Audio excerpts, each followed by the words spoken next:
I wanted to take a look at this real quick. So I didn't get to before.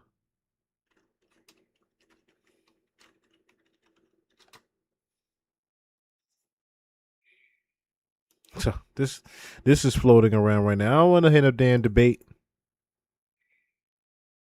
No, I want a clear picture of that.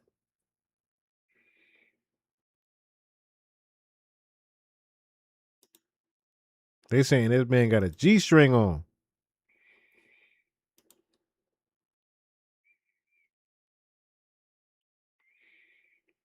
They tried to. They said they spotted Drake and Turks and Caicos with a shirt made out of it. Like, what is going on right here?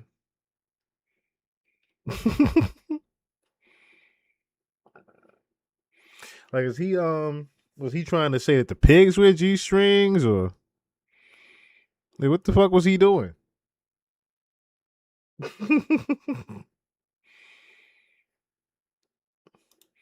Like, why is your ass crack out, sir?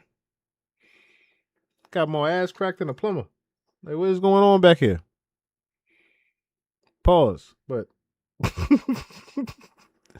what the hell? I almost want to hear what's going on. I almost want to hear Nate's perspective too. Yeah, matter of fact, yeah. Get him, Nene.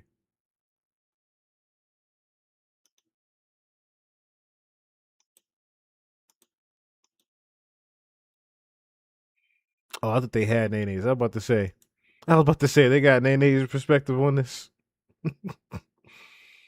That would have been funny as hell to hear.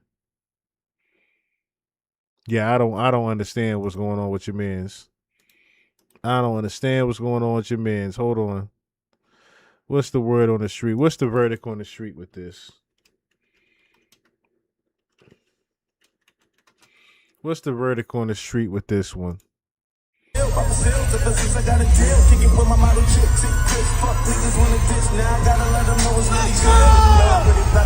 Nah, gang.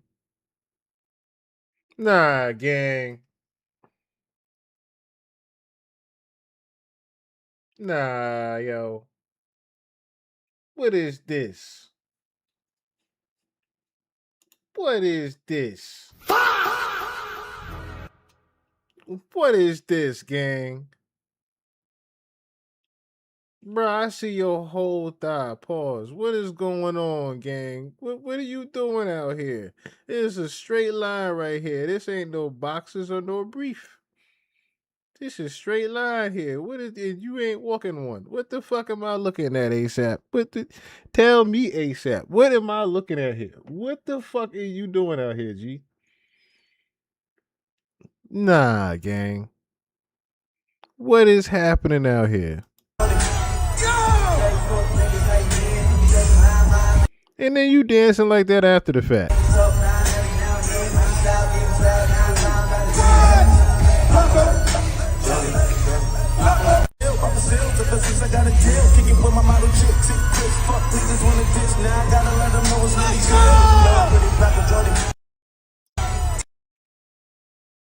Nah, gang. What is this, gang? What is this, gang? Oh my god. Should I be surprised? Should I be surprised seeing this one third picture? Right? Should I be surprised? I guess not, right? I shouldn't even be surprised no more. Yes, very oozy word of him. I shouldn't even be surprised no more. Oh, this shit right here is funny. This shit. That reminds me. Hold on. That reminds me. Hold on.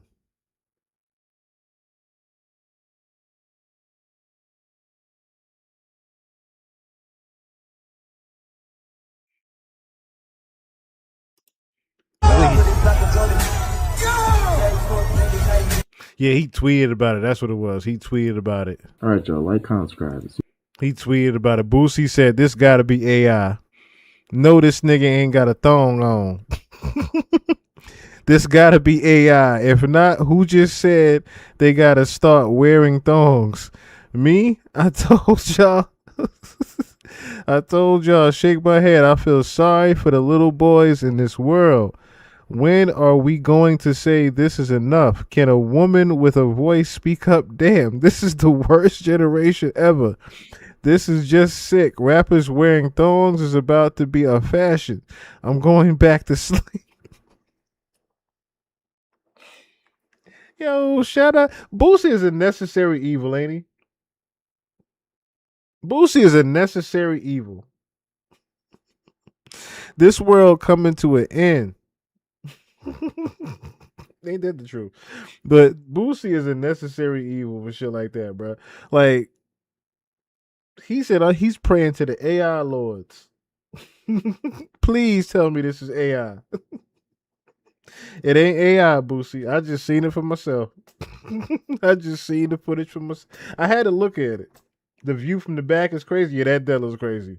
That shit look nasty. I was like, nah, bruh. Nah, gang. Like your whole ass is showing, bruh. Your cheek, both cheeks is out in the public eye. Like, what are you doing out here, gang? What is happening? What is happening out All right, here, y'all. Like, yo? comment, subscribe.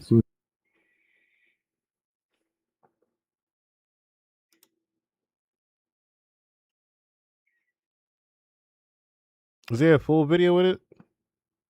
Oh yeah, he made a shirt out of that ASAP. He made a shirt out of it ASAP.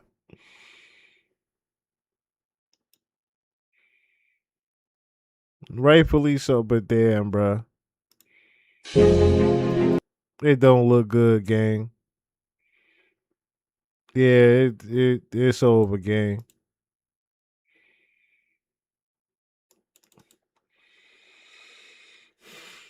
I gotta do it, chat. I gotta do it, chat. I gotta do it, chat.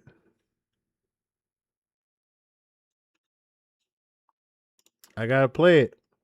I gotta play it, chat. I gotta play it.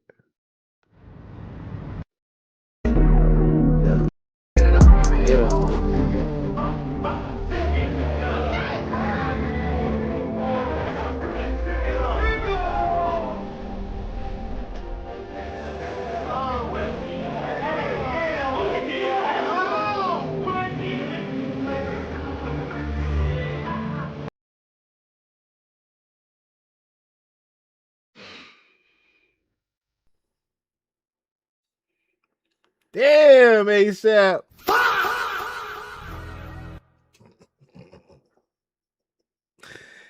Damn it, ASAP.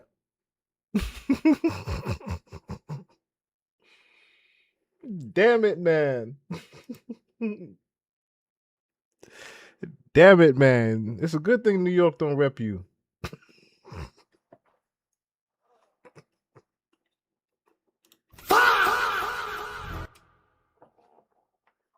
It's a good thing we don't rep ASAP Rocky.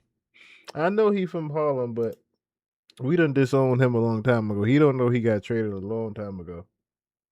He don't know he got traded a long time ago. He don't even know. After Yams, yeah, you got traded, buddy. Rest in peace to Yams. He is turning to his grave seeing this shit. My nigga in a thong. Oh no. Yams is turning to his grave. Yams is turning in his grave, bruh. ASAP Yams is turning in his fucking grave now seeing that, bruh. It's bad out here.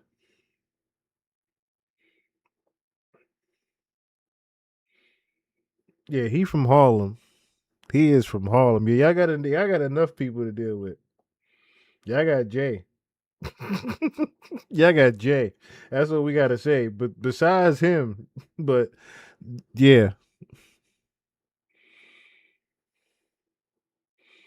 that's a great picture to post for what just happened. But anyway, all right. So let's get into it, right? So I do want to start with before I get into Drake's voodoo ties. Drake has some gangster ties that I apparently was, I was aware of, but not this deep. I didn't know that this was even deeper than rap than I had thought about. I had done some research over the years, and you know, I know about 2016, summer 16. I know about, Moji with the dance moves, and I know about rest in peace Smoke Dogg and his homie getting shot, and I ain't know about this other shit. But Trap Law Ross got us. You, OVO was actually a gang. You thought it was Drake's label, but what if I told you OVO was actually a gang? You thought it was Drake's label, but really, it's just a front for the modern day iteration of one of Toronto's most dangerous street gangs. The only difference is, Drake is possibly the most successful musician living on Earth right now, and him being the billionaire leader of one of Toronto's most dangerous gangs is like if Michael Jackson became the leader of the Rollin' 60s Crips. Over on Reddit forums for Toronto gangs, where they post pictures of famous gangsters and their affiliations, they also show Drake with some of the most notorious gangsters turned rappers in all of Toronto. Presser, affiliated with the Cruise 3L and BFR, while the image also includes members of a gang known as G-Way. Two notorious members known as Gilla and Preem right there. See, my whole thing was, right, when I would see him with these guys, and he would just be like older guys, right? And he would just be throwing these signs up. It was like you would think one of these guys would tell him, "Yo, chill out, don't do that, this, that, the third, right?" Like Chubbs are actual blood. Like Chubbs, the one that always respond to niggas quick. Chubbs is an actual blood member. I would think he would tell Drake, "Yo, chill, chill. You don't know what you're throwing up." No, he know exactly what he been doing.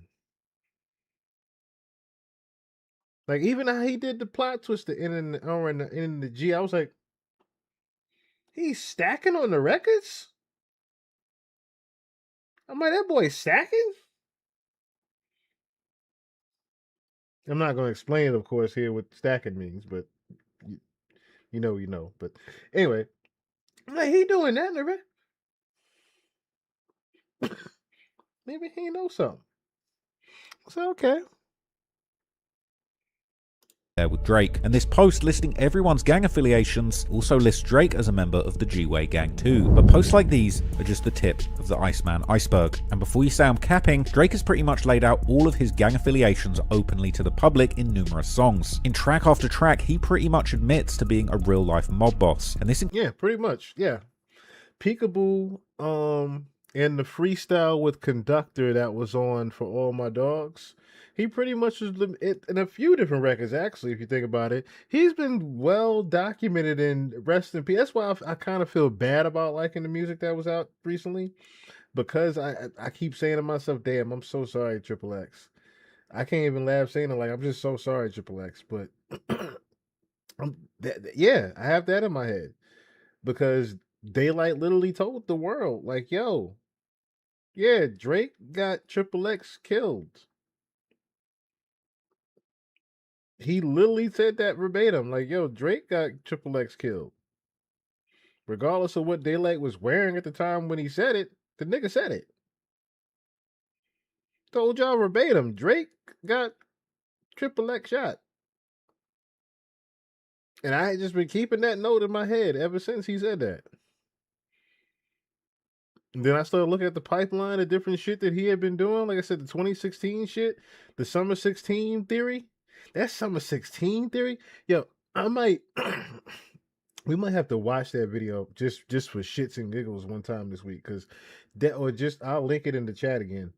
But that Summer 16 theory video where we're going down the pipeline of all the shit that Drake was actually involved in and the murders that he was involved in Toronto in 2016 and they said that the crime rate had been the highest it had been since he had actually got signed in 2009. I said, yo, he is involved in some shit. He ain't just rapping this shit. He involved in some shit. Whether people want to believe Drake is not gangster or not, Drake is involved in some shit. And I guess he feeds off the fact that people don't believe it now. He's like, fuck it, y'all don't believe it now. I'm gonna just keep talking my shit now. Yes, we did. Yes, New Eyes, you were here. You were definitely here. But he's he's been talking his shit for a while. He's been letting people know what he's down with for a minute. Just people don't want to believe it. But Drake is definitely involved in some shit. Includes his newest album Iceman, where he's included songs like Plot Twist, which are basically entirely made up of Drake boasting about his position as the leader of this gang. He even starts that song out hinting at exactly what this video is about, assuring the listener that OVO is just a label, going on to reflect on how by the grace of God, instead of being in the streets and ending up in front of racist judges, he can now make billions from music and performing. And he then goes on to reveal to everyone that this is all actually just a cover, going on to claim himself that OVO is actually a gang, even ending the song with a skit from Ben Don, who says that the OVO necklace he got from Drake is a symbol of their membership to the same gang. Drake also brags on that song Plot Twist about how he's trying to stay laid back because he knows he's got hot-headed crash outs all around him who want to get revenge after the humiliation caused by Kendrick Lamar's Not Like Us. Drake raps Free T in reference to Tory Lanez, the Canadian rapper jailed for shooting Megan Thee Stallion, but then he goes on to say Free Greasy. This is a reference to an infamous former leader of the G-Way gang, and later in the song, Drake even raps that if you don't know the G-Way gang handshake, then he simply can't trust you. So there's actually another 30-minute documentary. I don't know if y'all want to look at it or not, but there's actually another 30-minute documentary he does on the G-Way gang that's in Toronto. And I watched that before I looked at this one. So this one I'm watching with a brand new reaction. But I watched that one before about the G-Way gang and the G-Way gang being tied to Drake. And that was the first thing I thought about was when he said, let's do the G-Way handshake, can't trust you. I was like, that's more than a double entendre. That's a double entendre there, because he was talking about the Mason handshake, hand over the thumb on the first on the intro record, but then he would bring it back with this. Listen to the G handshake, can't trust you, because there's also the G handshake with the Freemason sign. The Freemason sign has a G in it, so he's talking about the G way, but he's also talking about G way the gang. How long was the deep dive with Triple X? Shit, it might have been like 30, 40 minutes. It might have been that. It might have been like 30, 40 minutes. I gotta look it up again. I'm gonna look it up in just a second here. Matter of fact, I'm gonna look up in just a second here. Boasting about his gang ties culminates in the hook of the song, which seems to be a smart way of Drake confirming to the whole world that OVO is indeed a gang. Drake raps about how someone is looking at him, twisting up their fingers, throwing up gang signs, essentially gangbanging on Drake, and I think this is basically a metaphorical reference to the beef with Kendrick Lamar and his ties to the blood gangs of Compton. Throwing up gang signs or twisting your fingers up is how gangs show their allegiances all over the world, from LA to Toronto. In fact, I've witnessed the gangbanging habits of Kendrick's actual set in Compton with my own eyes during a controversial hood vlog that I did in Kendrick's hood that ended up getting taken down after I got pressed by his top lieutenant, Hitter J3. Drake would clap back at these bloods, making hand signs at him, saying that the gang symbols they're twisting up he's never seen before, he doesn't know what they mean or respect them, before rapping that he's throwing gang signs back at them since they're gangbanging on him, explaining which signs he's throwing up, starting with the 6 representing the entire Toronto, before rapping how he's twisting the R, this being a tribute to another G-Way affiliated Toronto gang set known as Reps Up, a street clique that was allegedly formed by OVO's veteran members, who Drake also shouts out in the song, these two being Styles and another person called P, aka Preem or P Rain. In fact, if you look at the way Drake throws up his 6 for Toronto with a kind of split finger at the top with like a bunny ear effect, well, that's intentional, because it actually is the gang sign creating the letter R that stands for the Reps Up gang. So throwing up the 6. Okay, so that's the R. R and the N and the G. Okay, now that bar even makes even more sense what he was talking about. So the deep dive, what I'm looking at now with Triple X, I have one that's an hour and 14 minutes. I have another one that's 20 minutes, and then I have another one that's 32 minutes. So about 2 hours worth of shit that I did on this nigga in Triple X. In this way upside down is basically throwing up the gang sign for Reps Up. You might recognize this gang sign from the picture on the very cover of the Iceman album, which if you flip I want to hear those names again though. I want to hear those names one more time though. Before rapping that he's throwing gang signs back at them since they're gangbanging on him, explaining which signs he's throwing up, starting with that was allegedly formed by OVO's veteran members, who Drake also shouts out in the song, these two being Styles and another person called P, aka Preem or P Rain. In fact, he actually had a bar in okay, so That was the bar referencing Styles and P. I thought he was talking about the actual throwing it up like Styles and P. Okay, so that's what he meant by throwing it up by Styles, with like Styles and P. I thought he was talking about Styles P and Jadakiss. I didn't know he was talking about Styles and P. That threw me for a loop right there. Was 2023 though? Was it 2023? It should have been. Was it 2023? I no. 2024. So 2025 and 2024. I got one from 2 years ago, two from 2 years ago, and then one from 1 year ago. So yeah. In fact, if you look at the way Drake throws up his 6 for Toronto with a kind of split finger at the top with like a bunny ear effect, well, that's intentional because it actually is the gang sign creating the letter R that stands for the Reps Up gang. So throwing up the 6 in this way upside down is basically throwing up the gang sign for Reps Up. You might recognize this gang sign from the picture on the very cover of the Iceman album, which if you flip vertically shows Drake throwing up the Reps Up gang sign perfectly, made even more iconic by the fact that he was doing it in Michael Jackson's actual original sequin glove that Drake apparently bought for $120,000. Elsewhere on Plot Twist, Drake would shout out other gang We're gonna get into him and he's buying artifacts too. He's got from different cities, like his connects from Houston, known as Mob Ties. This being the new generation of Rap-A-Lot, the infamous label and crew started by one of the most infamous men in Houston rap history, J. Prince Sr. This organization has since transformed into something resembling much more of a gang than a record label under the fearsome moniker Mob Ties, apparently founded and led by J. Prince Jr. Drake would then end the hook of the song by saying that he's twisting up the October Gang, essentially confirming that OVO is actually a gang that brings power from all of these crews together in one organization. But while Drake's OVO has had a lot of connections in Houston and elsewhere in America, it's really in Canada and Toronto where Drake's real killers are lurking, and it seems like the person he's actually threatening on Iceman with these killers is indeed Kendrick Lamar and his Blood Gang. As Drake ends his final verse, rapping how he doesn't recognize any of the gang signs that Kendrick or his people like Hitter J3 are throwing up, saying that maybe where they're from people know what it means, but all he knows is that his gang of OVO savages are furious towards Kendrick and the Bloods. So at this point, the question really is, how on earth did Drake end up surrounded by so many dangerous people tied to these vicious gangs like G-Way and Reps Up in the first place, and why is he snitching on them and himself on a #1 album? Well, to answer that, in this video, I'm going to rewind the clock and take a look back at the violent and dark history of the streets of Toronto, the true story behind the gangs that Drake claims, and the very sad reality of life in the streets for the gangsters that bang G-Way. Content warning. This video is about a sensitive topic involving loss of life. We've removed any graphic content to comply with YouTube's guidelines. We aim to provide informative, factual journalism on a tragic event in the public interest that does not dismiss its seriousness.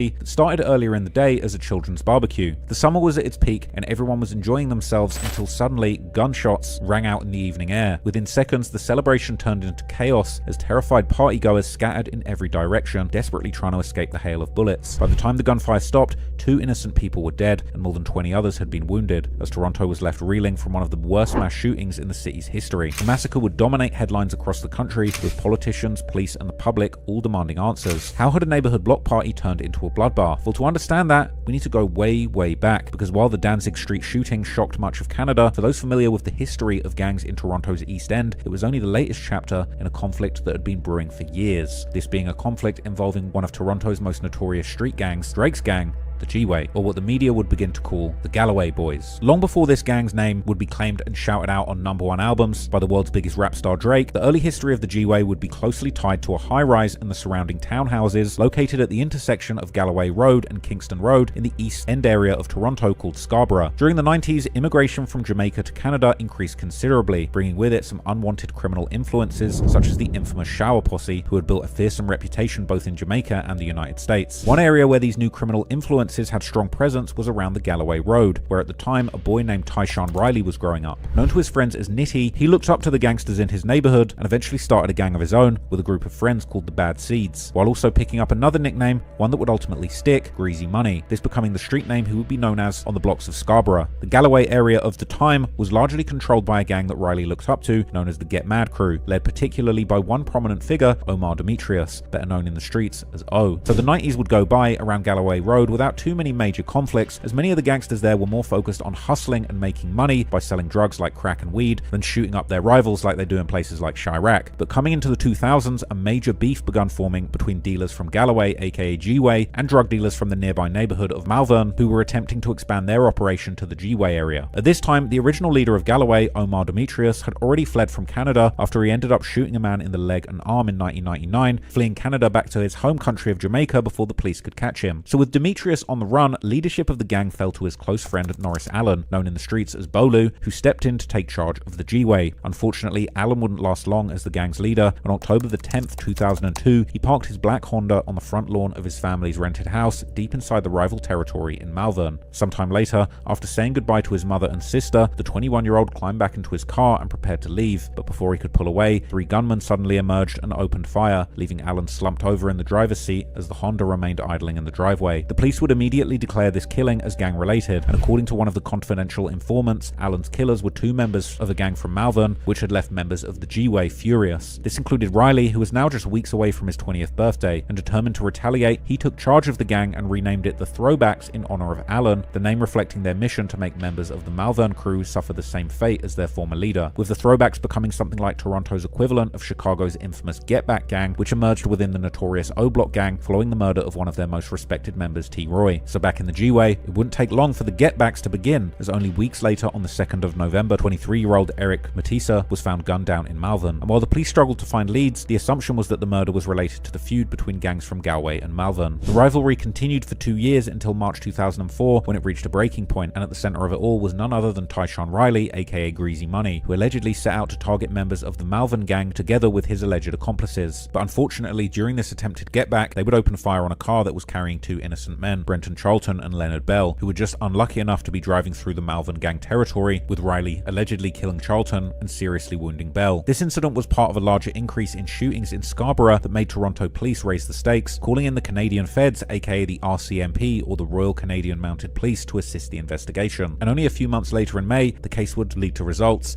as Toronto police would conduct a massive raid, arresting 65 alleged members and affiliates of a gang the media were calling the Malvern crew. This was followed in October with the arrest and charging of Riley, aka Greasy Money, for the murder and attempted murder of the 2 innocent victims, followed by arrests of over a dozen other G-Way members, or what the media would begin to call the Galloway Boys. The raids were part of what police called Operation Pathfinder, named after the Nissan Pathfinder that Riley and his accomplices had allegedly used during the shooting of the 2 innocent victims. The Toronto police would even claim that G-Way had planned to target innocent victims on purpose in order to throw off the law enforcement, but while there's no proof if this alleged plan was ever put into motion, the end result would unfortunately end up being the same. The raids and arrests that followed would seemingly disrupt both the G-Way and the so-called Malvern crew's operation for the time being, and while the court cases against Riley and his 2 alleged accomplices, Philip Atkins and Jason Wisdom, would last the rest of the 2000s until 2009, when all 3 men were eventually found guilty for the murder of Brenton Charlton, and these would become the first convictions in Canada of a murder committed for the benefit of a criminal street gang. Meanwhile, Riley was still reportedly also facing charges for 2 murders, while Toronto police had actually alleged that he had been involved in as many as 4 more murders. As the 2010s begun, the G-Way's legacy would be immortalized in print when author and reporter Betsy Powell released a book called The Bad Seeds, the true story of Toronto's Galloway Boys street gang. Riley, on the other hand, would remain in the news as he began dropping music from prison by rapping through the jail phone under the artist name Greasy Money, and despite the dire situation he was in, he was still dropping bars from prison and rapping like he was still on the streets about things like selling coke. But funnily enough, when he was dropping, this was around the same time that Drake was releasing his debut album, Thank Me Later, and only 4 years later, Drake would be heard shouting out Greasy Money and calling for his freedom on the song Schemin' Up with the rapper O.B. O'Brien.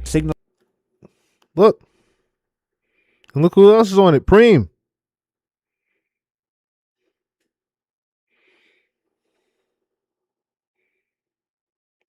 This is what I was talking about before when we did the research on it about him doing about him having something to do with all the crime back home in Toronto. They said it hadn't turned up since this nigga had gotten signed. It was like for some strange reason when he had gotten signed, it was like some money had went into the street somehow. And I guess this is where the money came from. At this point that Drake, no matter how big the money was, or I should say how small the money was, some type of money had got put back into the street somehow. was seemingly already affiliated with the G-Way gang, but Riley, aka Greasy Money, was far from getting released, and the following year, after starting his rap career behind bars, he was found guilty for his role in yet another shooting in the Malvern Crew's territory that wounded 2 people. Fortunately, no one was killed in that incident, but throughout this period, newspapers would identify him as the leader of the Galloway Boys gang. Years later, Riley would give an interview from prison to the Toronto-based We Love Hip Hop Network YouTube channel, addressing the name the Galloway Boys, which he claimed no one within the gang had ever actually called themselves. He would also argue that there was nothing organized about the crimes they were committing, with every man taking decisions and doing it for themselves. Now, from what I was watching in the interview, right, you say that media, that term, the Galloway Boys, is like a term that was brought up by the media, or like putting you guys as organized crime. Was that like a media thing? Yeah, that's a media thing. First of all, no one calls yourself Galloway Boys. Mm-hmm. And first and foremost, overall, no one's not organized. There's no organized crime. Everybody does their own thing. We were criminals living a criminal lifestyle. There's no kickback to no pot. There's no, hey, let's gotta do this. There's none of that stuff. Yeah. Organized crime. I was 21 when I came to jail. So 21, they're saying I'm a boss of a criminal organization. Come on, man. There's no organization that ever exists in Galloway. Meanwhile, in 2012, with numerous shootings and murders taking place, and this being the generation of the gang that would spawn many members who would later become associated with Drake's OVO crew, so a lot of Drake's team in the modern day hailed from the G-Way around this era. Betsy Powell, the author of the book about the gang, would publicly declare in the Toronto Star newspaper that G-Way or the Galloway Boys were back and showed no signs of stopping. Already at the end of 2011, the new generation members of G-Way had allegedly committed a murder of yet another innocent man named Dimitri Barnaby. This would lead Toronto police starting a new investigation into G-Way called Operation Brazen. But when things would really get out of control was the infamous July 2012 Danzig Street mass shooting. Danzig Street is located just a few hundred yards away from G-Way's home base, meaning that the party was attended by numerous members of the gang. According to police and the newspapers, the shooting incident would originate from the G-Way members taking over the party and beginning to G-check people in the crowd, trying to make sure that there were no outsiders from op neighborhoods, especially members of the Malvern crew, who they allegedly ended up finding and kicking out of the party. Well, members of the Malvern crew didn't appreciate being G-checked and kicked out, and they would allegedly later return with reinforcements, with the confrontation starting off and eventually leading to the tragic mass shooting. Police would also reveal in new news conferences that the new generation of the G-Way were allegedly connected to 3 murders, including Barnaby and the 2 victims of the mass shooting, as well as 7 shootings dating back to the summer of 2011. Once again, Drake could be heard referencing incidents connected to the G-Way in his music, but this time the tone was very different, as back then he actually devoted an entire verse to paying tribute to the victims of the mass shooting on the 2013 song No Guns Allowed by Snoop Dogg, who at the time was performing under his reggae alter ego Snoop Lion. It would take years to find the culprits of this mass shooting, but eventually 3 people were charged and convicted. Leave it to this nigga to do something like that on a record nobody really heard. He knew nobody was really going to really hear that Snoop verse like that. I ain't know he was even on a damn record on the Reincarnation album until now. And then he's masking it under the world, because the Reincarnation album was about wanting world peace and whatnot. So he's masking it under wanting world peace. This sinister ass nigga.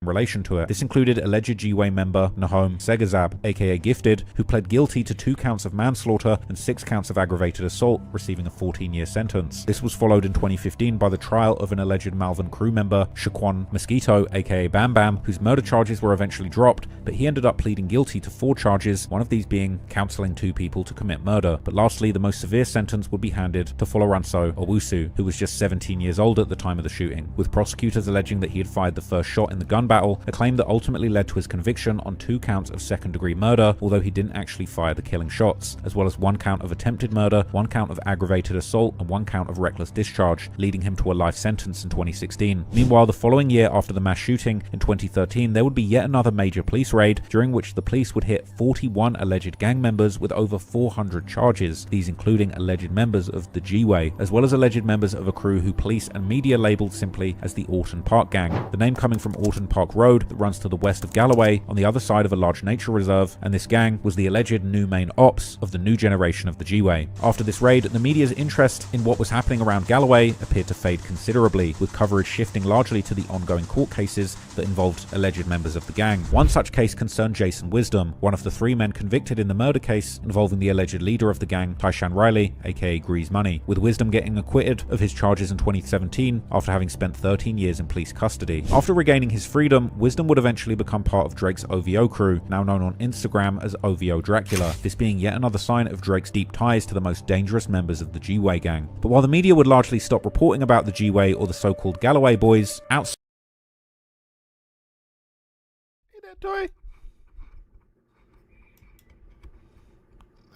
yet another sign of Drake's deep ties to the most dangerous members of the G-Way gang. But while the media would largely... There's Toy right there, ain't it?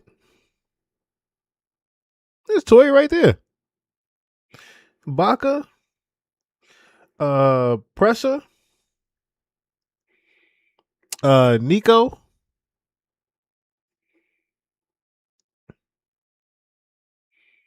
Oh, we know Drake right there. I forgot his damn name. This one right here in the white shirt. I forgot his damn name. But yeah. Actually stop reporting about the G-Way or the so-called Galloway boys. Outside of the media limelight, the gang has seemingly continued to operate to this day, something we'll discuss in more detail later. But when it comes to Drake's gang affiliations in Toronto, as mentioned at the beginning, there's also another crew who seemingly hailed from the same area as the G-Way. So that's really why he reps Tory Lanez, because Tory Lanez part of the same crew. Or should I say Tory Lanez is affiliated with the same crew, the G-Way. Makes sense now. But were known by a different name that Drake has serious ties to, that dangerous gang being known in the streets as Reps Up. Reps Up is a clique that seemingly got started in G-Way's hood in the late 2000s. One of their most known members is the rapper Preem, formerly known as P Rain, whose oldest music videos on YouTube go all the way back to 2009, while he can also be seen repping Reps Up in interviews all the way back in 2010. What's up, man? It's your boy P Rain, Reps Up, hailing from Canada, Toronto. I'm all the way in Vancouver, BC, with your boy, The Archivist. Holla. In 2014, Preem would drop a hood vlog on his YouTube channel talking about the infamous history of his hood in Galloway. This is definitely, to me, the craziest neighborhood in the country, as far as Canada goes. Especially events that took place here. I've never seen it happen anywhere else in Canada on that magnitude of like violence, just like publicity. Okay, so he's much older now, of course, but I do remember him now. Now that I recognize who he was, I was like, why do I recognize his damn face? This ain't nothing relevant now, but the guy that brought the money bag out to the fake Casanat when they was revealing the release date, May 15th, whatnot, that was actually P Rain out there. I was just now thinking about that. I was like, oh shit, he look different now. Okay.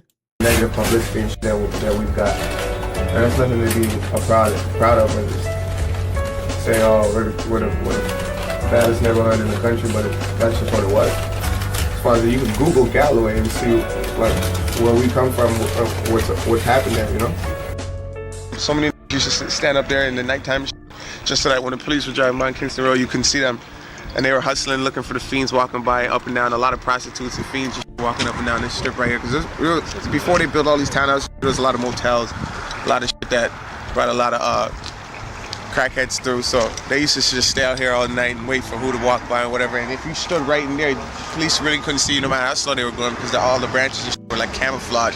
So I remember they came through one day and just chopped this whole bitch down. That's why you don't see no branches no more, so that they can see anybody out here. He would explain how the gang scene around Galloway died down from its golden years in the 90s and early 2000s due to a new police station that was built in the area during the mid-2000s. It was always going on outside here. Everybody was always out here hustling, doing what the ever it was. You know, and then it's like when so much are hustling in one little neighborhood, that breeds violence. Violence breeds police. So they built a multi-million-dollar facility around the corner. You know, one of the top police stations in the city, and shut this whole shit down. And this is what happens. You don't see nobody outside. Everybody's in jail, and this is what's left. At the time of the vlog, Preem, aka P Rain, was promoting his mixtape Dear America, the name coming from the fact that he couldn't enter the United States at the time due to his criminal record that included drug and gun charges from his youth. The mixtape included features from many mainstream rappers, including Meek Mill, French Montana, A$AP Rocky, Party Next Door, Waka Flocka Flame, Future, and of course none other than Drake. So this guy clearly was connected. In a 2015 interview, Preem explained how his friendship with Drake came through other mutual friends they shared, and it goes all the way back to when he was still in high school, and Drake was actually an actor in Degrassi, the Canadian teenage drama TV show where Drake first became famous. We met through some mutual friends, from guys that we went to high school with and things like that. I mean, I had a friend that he knew, so we met like before I even knew he was a rapper, when he was still on Degrassi and things like that. We became close friends. We just clicked, and everybody used to just go out together and that. So naturally, me being that I was rapping and him starting to rap, musically, it kind of just came together. But he would also explain the formation of Reps Up, explaining how it started as a rap group that he came up with while still in high school with his friends. One of the early pioneers of Reps Up was also Styles, another longtime member affiliated with Drake's OVO crew. But as time went on, Reps Up grew into a much larger collective, bringing together people from Galloway and the surrounding community under the same banner. And for the people that don't know, tell us about Reps Up. Man, Reps Up is just something that I created when I was still in high school with a few homies. We used to be we used to be a rap group actually before Chubbs. Chubbs used to live in the States, so I used to be in a rap group with my cousin, one of my best friends, Styles, and we were called the Reps. You know what I mean? And Reps Up is just something we used to say. It was like a slogan, like throw your reps up when you make the R's with your fingers. But I mean, people just kind of gravitated towards Reps Up more than the reps, and that slogan kind of became our name. So we stuck with it. Yeah, we stuck with it and we ran with it. But I mean, it's like a family, man. It's the people from my neighborhood, guys I've grown up with, my family, my friends and homies like that. And that's just what it is, Reps Up. Preem would also explain how before OVO, there was a clique called ATF that both Drake and Preem repped in their hometown. ATF was also the name of ATF. ATF Belly was a part of. I do remember this. ATF Belly was a part of, and I'm going to have to look up on my damn it, what was it? What's that other kid name? It's a song featuring Drake.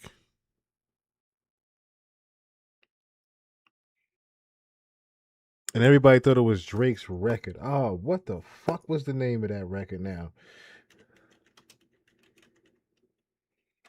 Give me 1 second, y'all. Because this is relevant to it.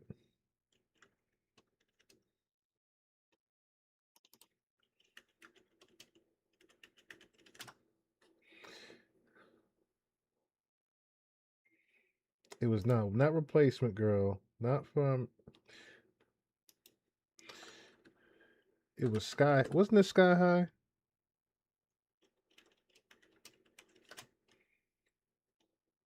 I'm Still Fly. That's what it was. I'm Still Fly.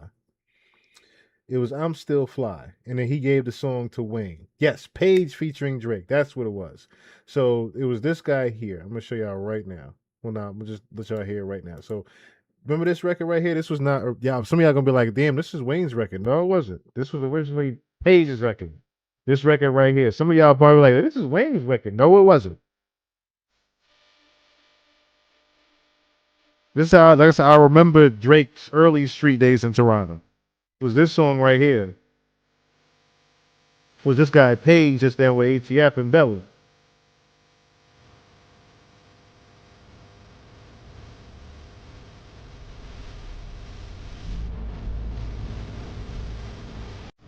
Yeah, I remember that song, right? But look whose verse on it.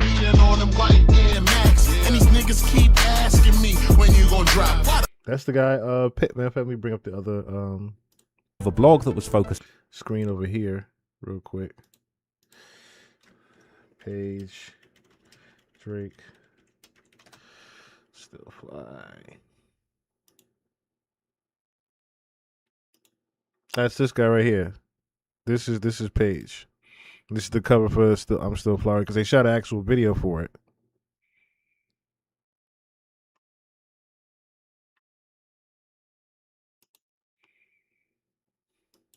But yeah, I definitely remember the ATF. Let me see. Belly ATF.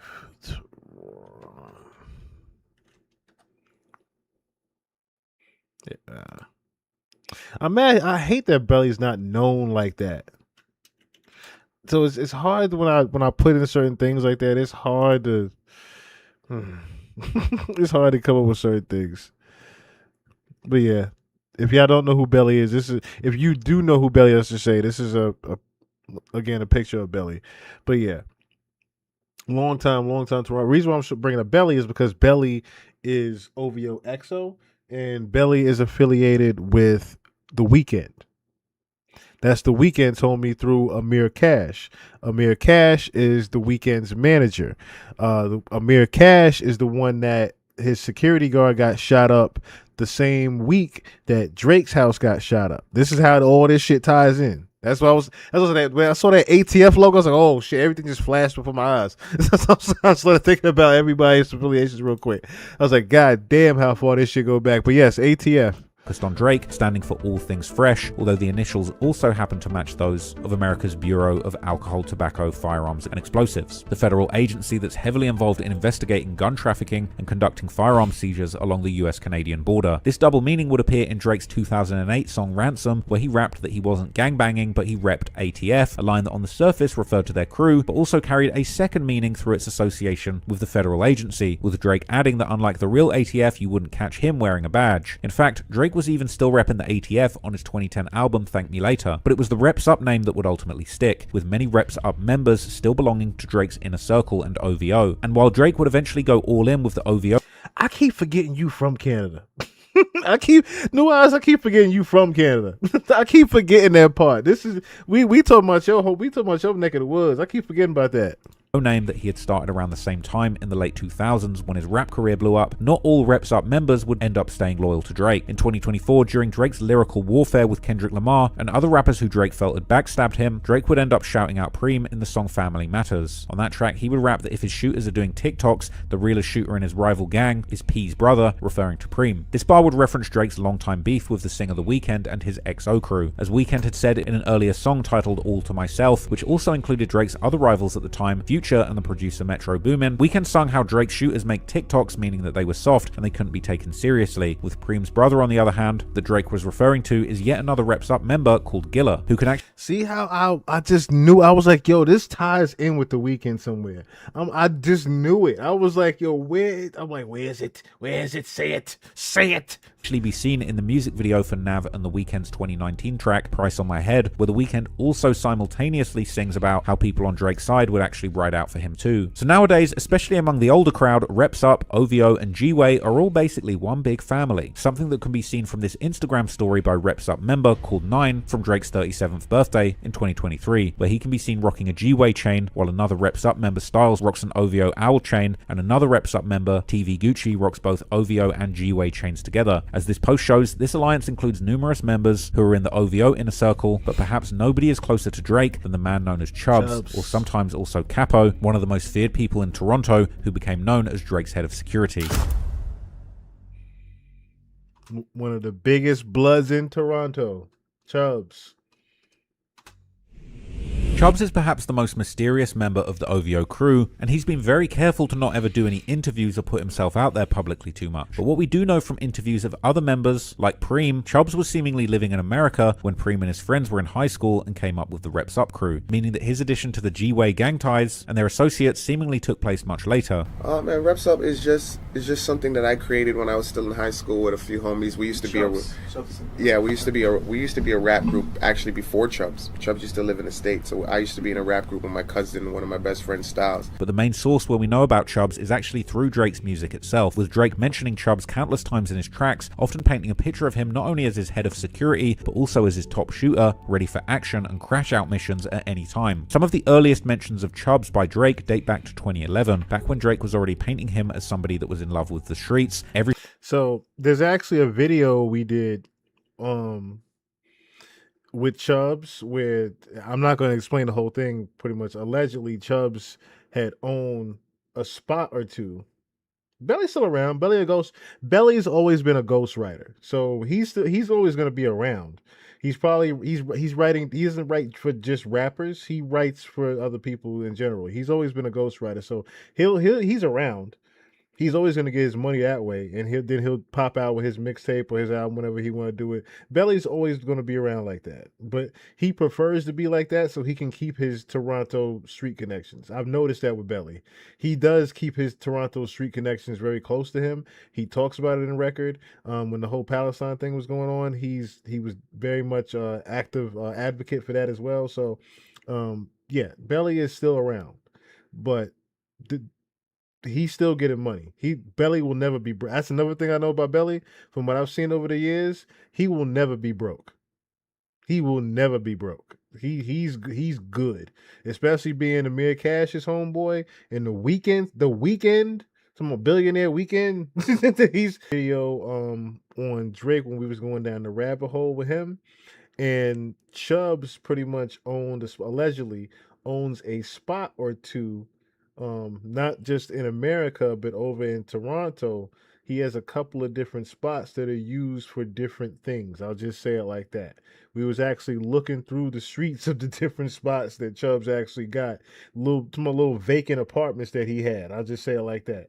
Everything that comes along with it. On the 2013 track The Motion, Drake would highlight their friendship goes way back while shouting out the east side of Toronto, referring likely particularly to Scarborough and more specifically the Galloway Road area. And the mentions would keep on coming while Drake's career was rising to a new level, like following the release of the hugely successful album Views in 2016. On the song 4 PM in Calabasas, which was released later that year, Drake would portray Chubbs as someone always by his side, while the following year on the track No Long Talk, Drake would describe Chubbs as a fixer if he ever needed to fix things. And I'm not sure Drake's talking about using Chubbs as his handyman, if you know what I'm saying. Then in 2018, on the hugely popular track Look Alive, featuring Drake and Blockboy JB, Drake rapped in his feature verse that made the song go viral, this time shouting out Chubbs by his other nickname, Capo. Once again, Drake would suggest that Chubbs is someone who is a specialist in street stuff like sliding on the ops. Around this time, Drake would even begin mentioning Chubbs in connection with alleged real-life events, like in the 2018 Behind Bars track that he would do at legendary UK hip-hop platform Link Up TV, where Drake would first mention how he's been with Chubbs through highs and lows, before mentioning how they saw a man last night and he froze out of fear and that there were no cameras present, before mentioning how that was like the one time at Coachella, this allegedly referring to an incident at the 2017 Coachella, where Drake and his crew, including Chubbs, had allegedly had a violent altercation with the rapper Dram and got him thrown out of a private party, after Dram had allegedly confronted Drake about the similarities between his song Cha Cha and Drake's hit song Hotline Bling. In fact, according to someone who was actually there and told me the whole story, no joke, apparently the OVO crew were literally swinging Dram around by his dreads, and Drake was On that, they put hands and feet, unfortunately, on Drum.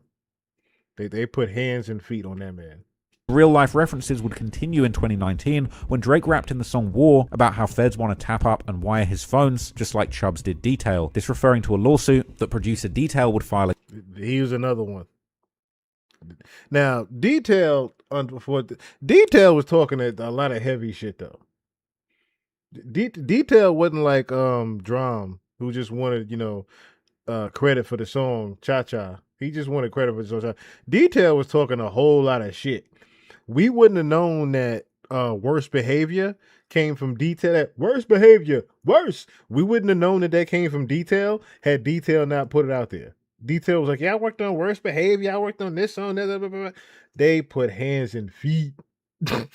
They put hands and feet on Detail against Drake, claiming that Chubbs had actually beaten him up on Drake's orders, sending him to the hospital with a broken jaw that probably had to get wired, along with other injuries that required several surgeries. Listen, he kind of had it coming. He was talking a whole lot of shit, saying he wasn't going to do nothing. They hands and feet on that man. However, this lawsuit was later suspiciously thrown out by the judge because Detail failed to appear at the final status conference. Now, the following year in 2020, as the COVID pandemic kept everyone inside, Drake would release the first single from his upcoming project, Dark Lane demo tapes, titled 2C Slide. The song was low-key like a party song that was also a metaphor for street stuff, with Drake singing on a song that he's made a commercial dance track, but is low-key really about street activity. Yo, I remember the deep dive on this 2C Slide shit, bro. About the actual nigga 2C, the singer 2C was like, nah, that shit ain't no that shit ain't no dance record. That shit on some real shit. And supposedly how the theory went was while he was while he was recording the video in his house, doing the 2C Slide, making the video, supposedly while he was doing that, somebody was getting killed. So he was literally rapping and singing about it while making the video, while he actually had an actual hit, a green light going off. Detailed his ass, huh? That's funny. But that's some crazy shit. Like I said, the theory was he had someone getting slit on while he was singing about 2C Slide. And you think he just in the house dancing through the crib, making a little dance video? Nah, he was getting somebody hit while he was talking about 2C Slide. I'm like, yo, The music video for the song would show Drake walking alone around his enormous Toronto mansion while dressed up in a Nike ski mask, all while rapping about how he and his crew will do crimes by themselves if other people are moving shaky, and he would even say that if he's moving too shaky to shoot, then Chubbs will be the one who finishes the... Now look, 2020, right? Here is the kicker to this one. 2C Slide was 2020. This was the theory. Now, of course, it's he didn't have somebody actually hit while he was recording the video. That was just the analogy of. But this is who they said he was talking about in 2C Slide. This is the first thing of. Watch this, y'all. Hold on.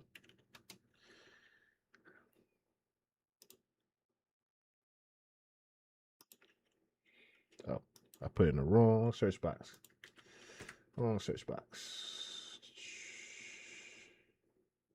So 2C Slide was 2 years after Triple X had passed away.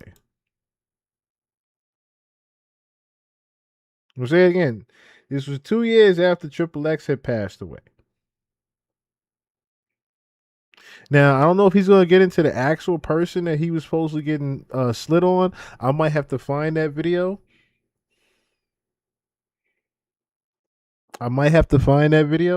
But supposedly he was making diss references to what happened with Triple X in this song.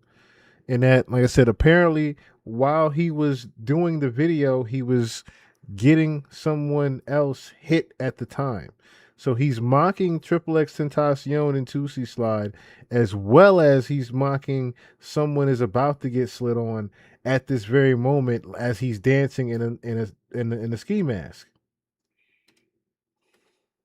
Mission by himself, once again painting Chubbs as his #1 goon who is not afraid of doing anything that Drake is too shaky to pull off. The same sentiment was actually echoed in the 2021 song The Remorse, where Drake paid his respects to Chubbs, rapping how he had pulled up to him every time that he needed him. While in the 2022 song Churchill Downs by Jack Harlow, Drake would rap in his feature verse a clever wordplay, first saying how people like to test them like they know what they're on, while Chubbs got the magazine cover like Rolling Stone. A metaphor meaning that Chubbs has got the magazine of his weapon concealed, but he is ready to show it off and shoot if someone really decides to try OVO. In 2024, while Drake was having his back-to-back diss track war with Kendrick Lamar, even Kendrick would mention Chubbs' reputation as Drake's shooter, rapping in the song Euphoria how he likes the singing Drake, not the Drake that tries to act tough, and that Drake is going to make Kendrick bring Puff back, meaning Puff Daddy or Diddy, this allegedly being a reference to an incident where Diddy had actually slapped Drake all the way back in 2014 at DJ Khaled's birthday bash. And if you want a full breakdown of that, it's on my channel from...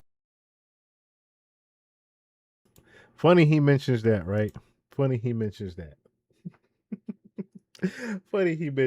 right? So you see that says Diddy, with the theory about Diddy slaps Drake, right? I was listening to a record the other day, right? On Habibi, on the other Drake album called Habibi. There's literally a record on Drake's album called this. And it was on the episode 4, Iceman. Slap the City. Now, I'm going to find the lyric. I don't remember what verse it was in. I don't know if it's in the end of the verse or not. But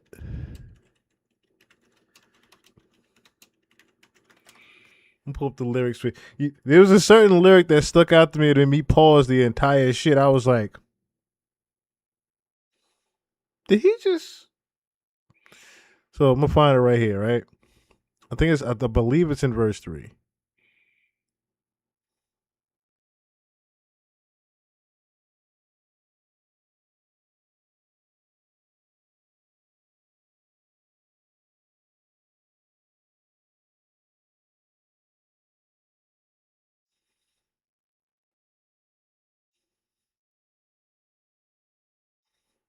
Okay, I'm trying to find the reference here.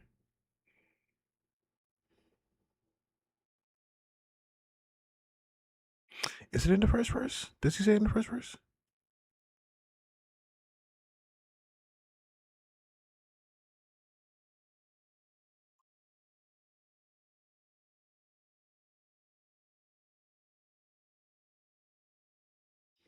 Give me 1 second. I'm gonna find it. I'm gonna find it right here.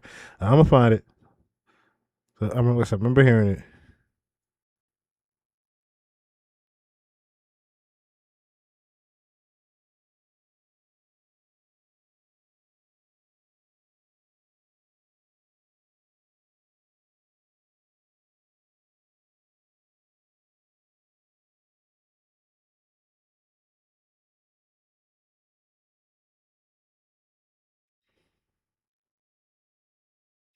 Oh, well, I think it's right here.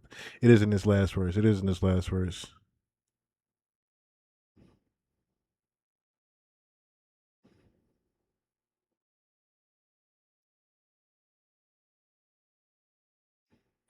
Hold on.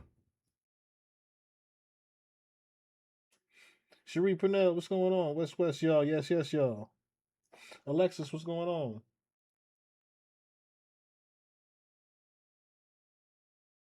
Oh, thank you. I greatly appreciate that, Alexis. I greatly appreciate that.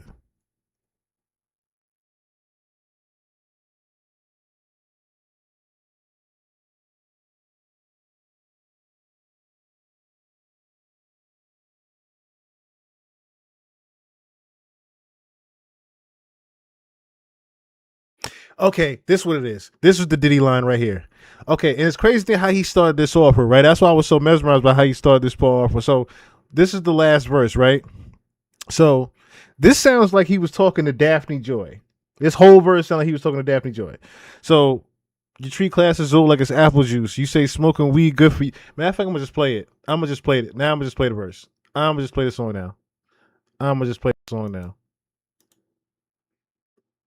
There's a bunch of ads and whatnot right here. And I don't want this to bug out with all these damn ads that be on Genius. Genius be having a shit ton of ads and whatnot, be making this shit just lag out and whatnot. So I gotta get rid of Genius. Genius be making my shit lag a little too crazy. Like way too crazy. All right, so this I'm gonna play the last verse. So you gonna hear it. Me, I could set up the camera and make it an amateur. She want to fit up the bathroom is. What I done, and girl, nothing's an accident. Let's not get accurate. There ain't no point in pulling out my record and track. Yeah.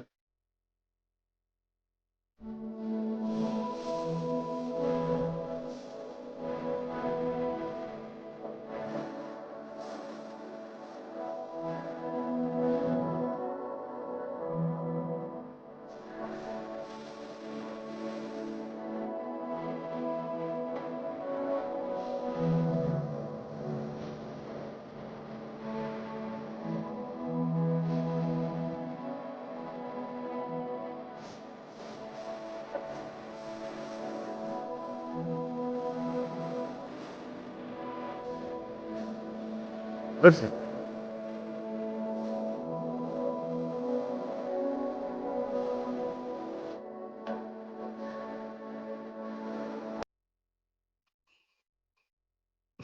When I heard that and I looked at the name of the song, it slapped the city. I was like, oh, he did spin the block on Diddy. And all this long, he made a song talking to Daphne. Because with the Queen's University line stuck out to me. And I remember specifically, I was like, yo, how the fuck did At get the Daphne Joy interview so quick? And that makes a lot of sense how At got the Daphne Joy interview like that quick. I don't think he just paid for that bitch like that. But I think that's the connector. He got it right there. But let me just read y'all the lyrics. I know they're gonna copyright strike me. I might as well just pull them right back up because they're gonna copyright strike the fuck out of me anyway. At least I know where the line is. But anyway, so yeah. I'll just skip to the part right here. You say I slapped the whole city. You slapped up like half of it. Let's not get accurate. There ain't no point in pulling out my record and tracking it. Preach what you practicing. Yeah, I did what I did and I've done what I've done, and girl, nothing's an accident. So he's even admitting to this right there. You went to Queen's University, now you a graduate. Shout out to your family and them. You say you need someone passionate. Girl, you know we in a city of savages. Yeah, most girls in the city will come to my house and they know where the bathroom is. I know some girls for directors that's casting if they out here looking for actresses. So she's talking about Daphne and her OnlyFans. He's talking about Daphne and her OnlyFans career right there. Like, yo, I could take you a little bit further, girl. You ain't gotta be just doing this, you know what I'm saying, with your phone camera and whatnot, or your laptop camera trying to do this yourself on OnlyFans. I can get you, you know what I'm saying, you can be a full-time porn star or a model out here for real. The same ones that say they don't care about looks, but they know what attractive is. And then look what the next line is. Don't try to tell your man good things come in those small ass packages. You need a daggering. I'm finally ready to see you. I promise. I'm burning my candles and flipping my mattresses. He's talking directly to Daphne. You want to try something different with me? I can set up the camera and make you an amateur. She want to fit off the mannequin. She want, bruh. I'm trying to tell you, bruh. I'm trying to tell you. This was a sheer shot at Diddy. Don't try to tell your man good things come in no small ass packages. You need a daggering. And then he called the song Slap the City. I was like, yo. Stick a bowl with it. He did spin the block on Diddy. I was like, he did spin the block on Diddy. Crazy work. That's another big video that's on the channel too. Where they talk about the story pretty much. I think it was Cole was on. Yeah, Cole was on the show, and Cole pretty much was describing the night that Diddy had gotten to it with Drake, and it was actually right before him and Kendrick had gotten him and Cole had gotten to it. So Cole had gotten to it with Diddy, and then Drake and him got into it the same night. From years ago. Kendrick would go on to say, let's see if Chubbs really crashes out for Drake, like he keeps implying in his songs. So clearly all of these mentions of Chubbs as Drake's main muscle and shooter and goon have made him a popular topic of speculation on platforms like Reddit, where people still debate just how deep in the streets he truly was. But Chubbs is not the only alleged demon in Drake's camp. Another commonly mentioned member with a very, very dark reputation is Barker, aka Barker Not Nice, who also was part of Drake's security team and has ties to the G-Way and reps up.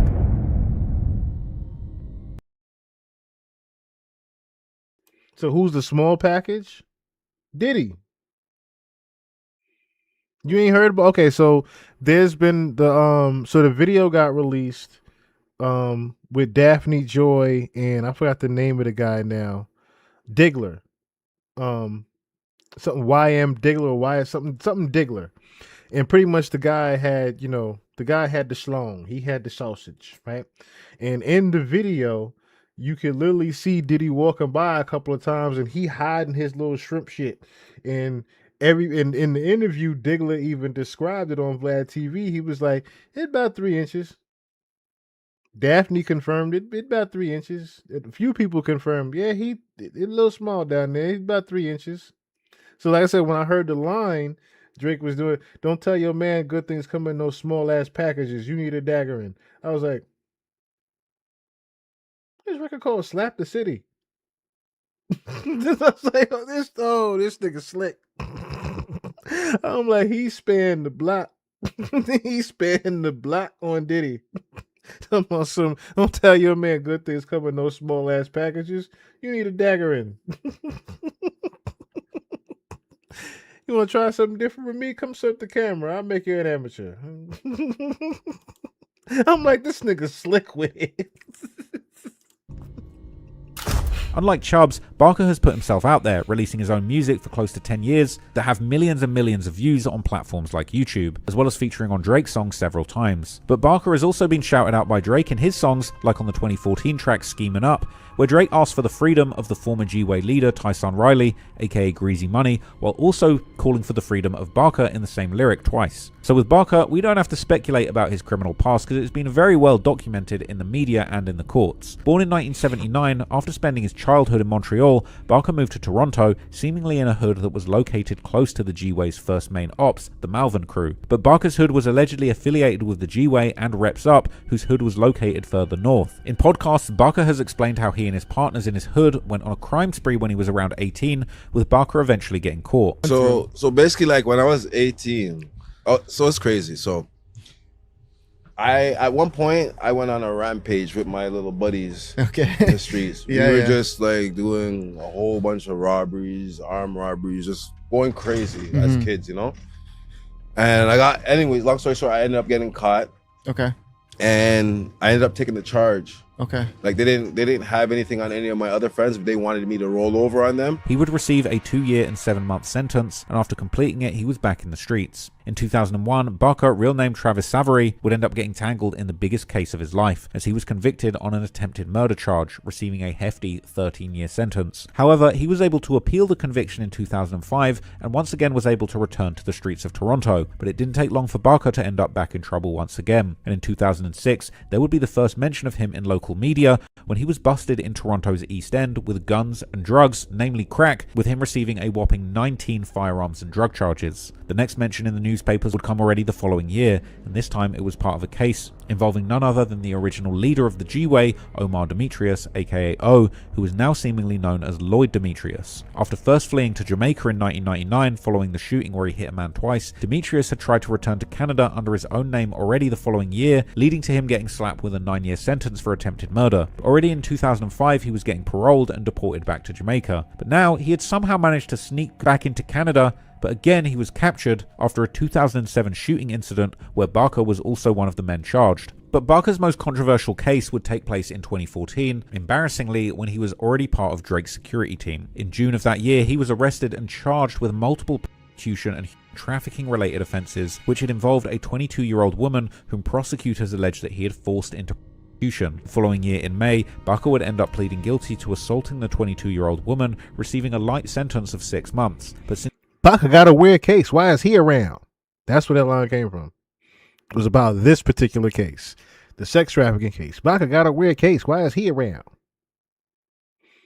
Certified lover boys, certified pedophiles. Wop, wop, wop, wop, wop.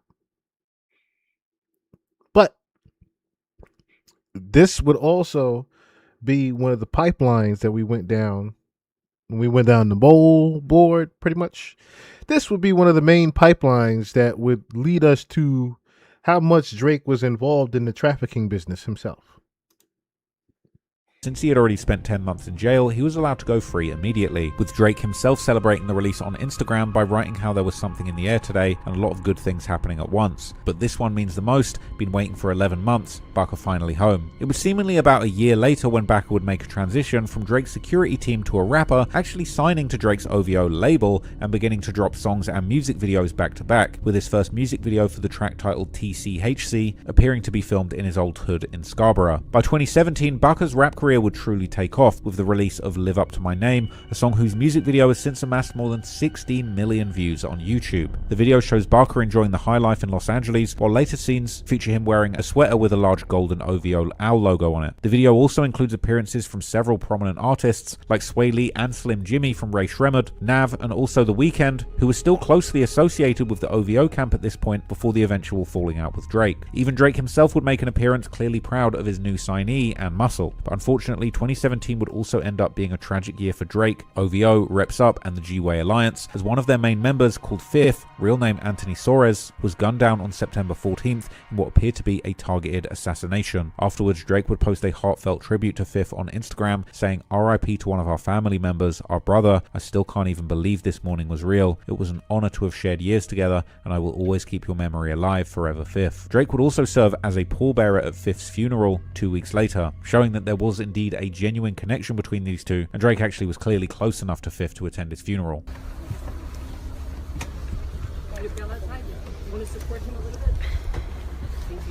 Now, was this the same? Hold on, does he show it? I don't think so. Oh, he does show it. Okay, this is the same one. Okay, so this is the same guy that everybody said that it was Drake's homie, but Drake definitely has something to do with his homie getting killed, as if his homie snitched on him or something, or snitched on someone in the gang and he got them clipped. But while the family and friends were mourning their loss, the The police would eventually release security camera footage that actually captured Fifth's final moments, putting it out publicly in an effort to receive tips about the suspects. The video would show two shooters running up to Fifth, who was inside the entrance of a large high-rise lobby. The shooters immediately opened fire through the glass, shooting Fifth numerous times, one of them even opening the door to the entrance and shooting some more to guarantee the kill, then wiping the door with his shirt in an apparent attempt to remove any fingerprints. Yeah, I remember that. I remember the week that this footage came out and everybody was like, Drake's homeboy shot in the lobby. I was like, say what? Both shooters run to a getaway car with a driver waiting for them that quickly flees the scene. But despite all the efforts by the police, Fifth's murder remains unsolved, although the calculated manner in which the shooting was carried out leaves little doubt that it was clearly a targeted gang-related hit. Meanwhile, Baka's music career would eventually end up taking a serious blow in 2024 when his past came to haunt not only him, but also Drake, as Kendrick Lamar released his chart-topping diss song Not Like Us, a track that many considered to be the knockout punch in their highly publicized rap beef. In that song, Kendrick would diss not only Drake, but also OVO members like Chubbs, and most notably Baka, whose past charges involving a young woman gave Kendrick a powerful angle of attack. By drawing attention to Baka's role within OVO, Kendrick added further credibility to the song's main theme that was accusing Drake and members of his inner circle of behaving like predators with young and underage women. Phrases like A minor, certified lover boy, certified PDF, say Drake, I hear you like him young, Baka got a weird case, why is he around? All these lines ended up going super viral, and they had the whole world laughing at how the OVO crew had been dealing with women. This was made even worse by the cover art that depicted Drake's famous home on Google Maps, with added dots that are apparently used to denote that predators on the ex-offenders register were living there. Baka would later respond to the diss in an interview with the YouTube channel Hot Freestyle, saying how he was about to respond to the diss immediately, but Drake would actually convince him not to do it. Obviously, during like the recent events that happened, like last summer and everything like that, I won't get too much into details with it, bore you with that, because bro, he had to move. Y'all don't understand. That man had to move. When that shit happened, Drake had to move. And it wasn't even because of the whole them putting that on the house and people going by the house and say it wasn't even nothing to do with the passerbyers. It was because of the shooting that happened with Amir Cash. And his security guard happened a week later. Drake had to move. It was just too much going on. And the fucked up thing was, everybody thought that the shooting with Drake's security guard was something to do with a Kendrick fan. They ain't shit to do with a Kendrick fan. Like, that shit just was, that was a wild week. That's why I made the video. I was like, Drake has to move. I was like, Drake has to leave Toronto. It's just too much going on for him. They then on the same week, the news was talking about we found all of his shadow companies. They found all his shadow corporations and shit. But because the security company that the guy was hired by was fake. The security company that the guy was hired by was Drake's fucking shadow corporation. I was like, wait a minute, this is a fake corporation this guy is signed to. Who the fuck is this? And the news found that shit out. I was like, Drake gotta move. Drake gotta leave. He got to go now. 2 weeks later, this nigga ended up in Houston. You don't care about that too much, but how is it for you to hear all the noise that people were saying, right? People were just talking about stuff that they don't even know about, saying, oh, Ray, this, whatever. Yeah. How did you keep your composure and stay calm? Yo, to be honest with you, man, at first, my first initial thing was to respond and respond quickly, very efficiently, and very to the point. Very directly. Yeah, and you know, but like it was like it started brewing in me because where I come from, like that doesn't happen. Like you can't just call out a man and not have paperwork to back up your talks. Like that is ludicrous. And then like to see like a whole nation behind it and celebrating it like it's a true story is unbelievable because you know, everybody has to understand, like, I have a kid, Drake has a kid, you know what I mean? So, like, making accusations like that are, like, ridiculous and out of this world, you know what I'm saying? So, but, like, what I was going to tell you is this, like, I was building up a lot of anger and stuff like that, but then I got a call, and I don't know why I got this call. It's like, God said something to him or something, but the boy, sorry, it might not have been a call, it might have been a text message, but he messaged me and he's like, yo, I know what you're feeling, I know you as an individual, and I know how you get down, but I'm just letting you know, like, don't listen to the noise, because it's noise. And if you go back and look at all these people that are saying things or having anything to say, they're not even actual real people. They're like bots. Exactly. So like, don't let that bother you, bro. Facts. Like, so far we've covered some of the older members and affiliates of G-Way, but there's also the new generation who are still coming up and pledging allegiance to Drake and OVO.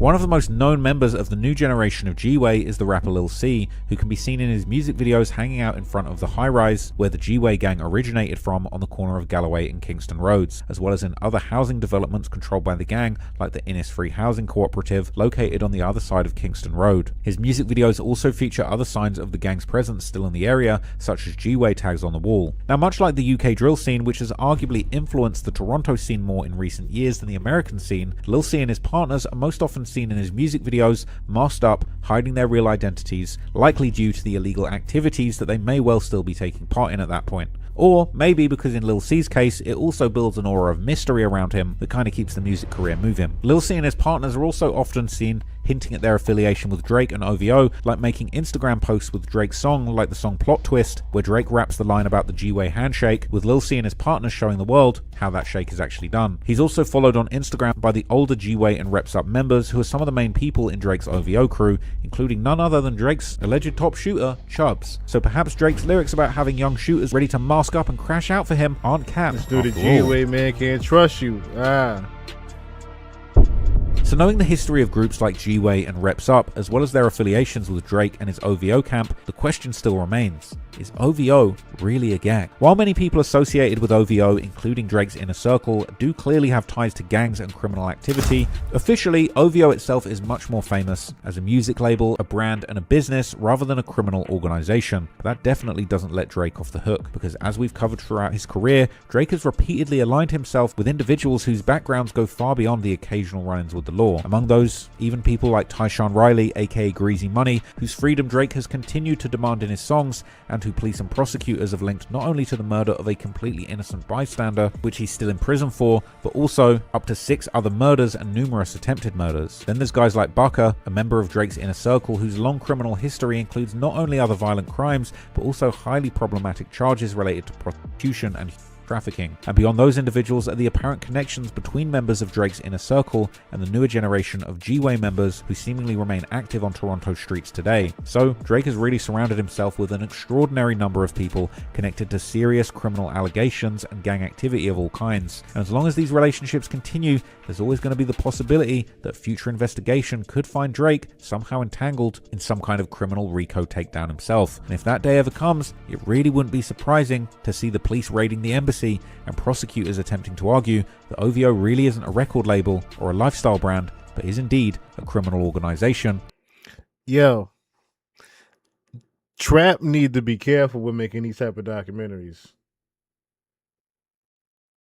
It be shit like this where I'll be nervous for Trap. I'll be like, yo, you be hitting shit on the noggin, but like I said, I knew about a lot of this shit, but it's like I already did my own little piece on it, but you have a lot more traction than me, Trap. This shit got 210,000. This shit got $250,000 already. Not to mention the other one you did. Like, you got an hour worth of this shit on here. I would not be surprised if niggas find where you at with this one, Trap. I'm just being honest. Do not be surprised if you hear about something happening to Trap soon. No, he ain't the feds. Trap ain't the feds. He just do documentaries. That's all Trap do. That's all Trap do. The same shit I do every day. that's all Trap do. His shit is just he's just a little bit more detailed. It's just a little bit more detailed because he going with certain things. I'll put like that. He going a little bit further than he should is what I'm getting at. he goes a little bit further than he should is what I'm really getting at. He goes a little bit further. That's what I said. This was one of those ones where he went a little bit too far, I think. What if I told you OVO? I think he went a little too far with this one. It's not that he didn't tell the truth. I just think who he's telling the truth about and considering the time of, he's telling the truth about. It's just not a good time for him to talk about it. It's just a terrible time for. As I said, I felt it would be very interesting for us to look at this right now, considering the time was. I remember I forgot who had said it before in the chat, but she was like, I guess I have to get used to mafia style Drake. I'm like, well, Drake's been telling you guys about his lifestyle, just people weren't ready to accept it yet. So lo and behold, he's really been living that lifestyle. Like I said, I've been knew about this before. Like I said, when I did my little piece on the 2016 on the summer 16 thing, because Kendrick Lamar had dropped the ball about think about the summer 16 tour. He had dropped the bar and was like, "Yo, just do your own little Googles on the summer 16 tour and what that meant." And that shit was about a fucking summer worth of murders in Toronto.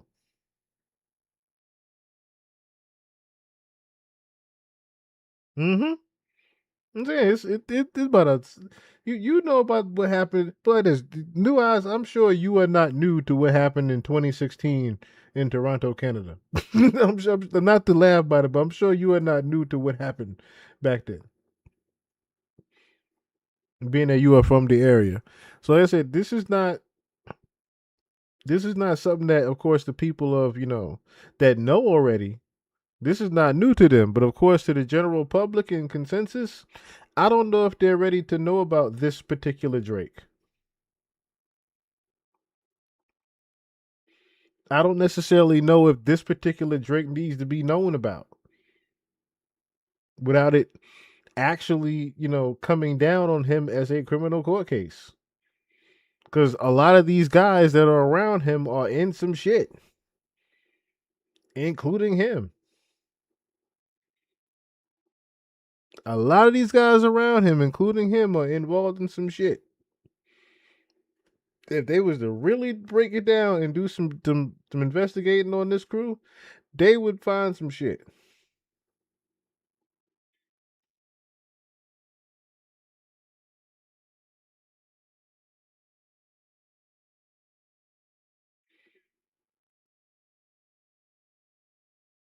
No, I was just saying that you would possibly know about, what's going on in, of course, the streets of Canada. Not necessarily this particular, but you know what I mean. Just that you would know, of course, what's going on. Okay, definitely look up what's Matter of fact, do I have the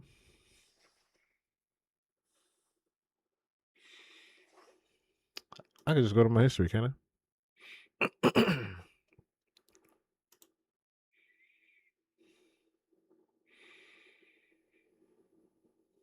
don't want to get into it right now, but where's my thingy?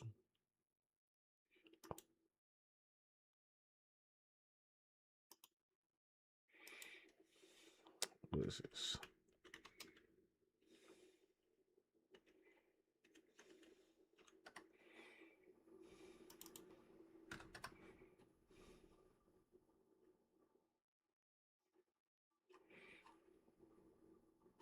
Oh, I don't know why I did it like that.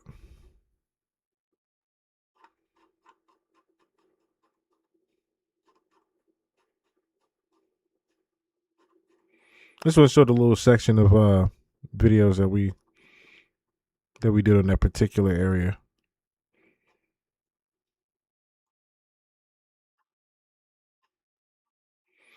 See, that was the video we did a year ago. See, there was the lawsuits. But where's the you see the history with teenagers. Dubois and his father luring women into a different house. And okay, this is the Mo 3 ones.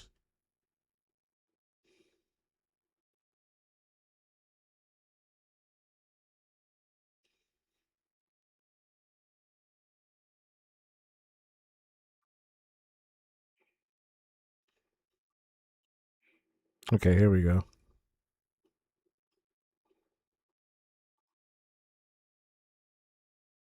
Yes, this was about the him not writing for best I ever had. Just trying to catch the actual. Okay, so yeah, here we go. Victory lap. And then around this whole period of time.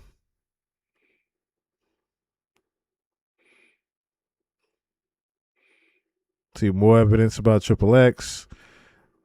His history with blackface. We found an old movie that Drake did that was referencing, well, not referencing, but pretty much him going over different, him talking about black culture and the history of blackface. And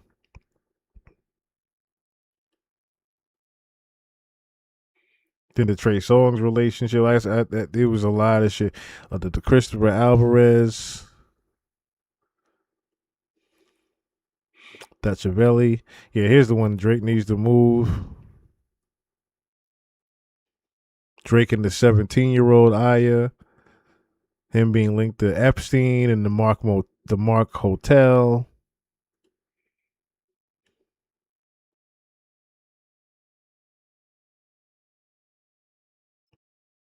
I believe this is the security video right here. This is the security video where I broke down what happened at the between him and The Weeknd. This video right here, Deeper Than Rap. Who shot at Drake's crib?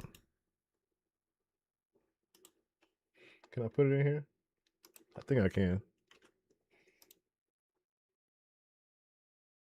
Yeah, so that one breaks down what we were talking about with what happened and them finding the I said shadow. Them finding the shell corporations of Drake's. Oh, this the Summer 16. Find the jewels like cash though. I just need you to think. This one was the Easter egg. I'll link that in the chat real quick.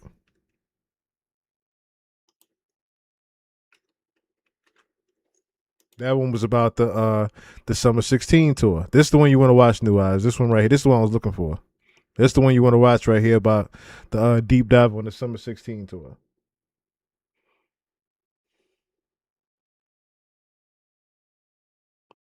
Yeah, this one did pretty well. This one had like 8K. But yes, a lot of my Drake videos did good. A lot of my Drake videos do good. But anywho, since we're still on the subject of we are still on the subject of. No, you didn't miss much. You didn't miss too much. Yeah, you ain't missed too much. What else will we on? So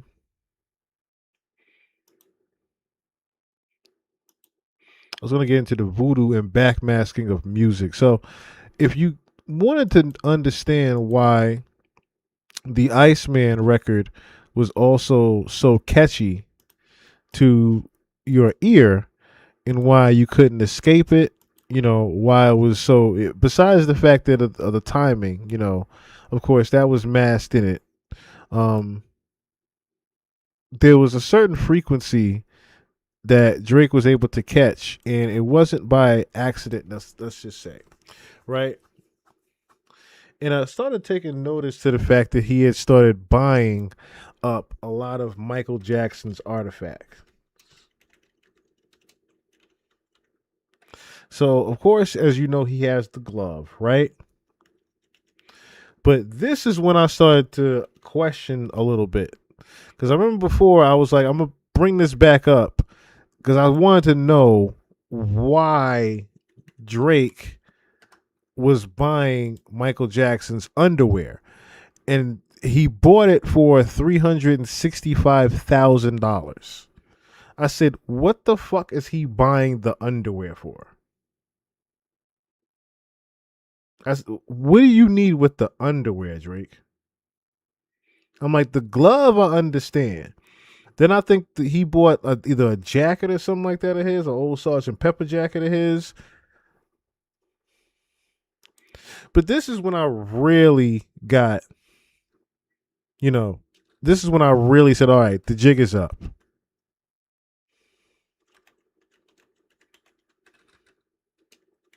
The jig is up, Drake. This nigga purchased the socks for 120 in France.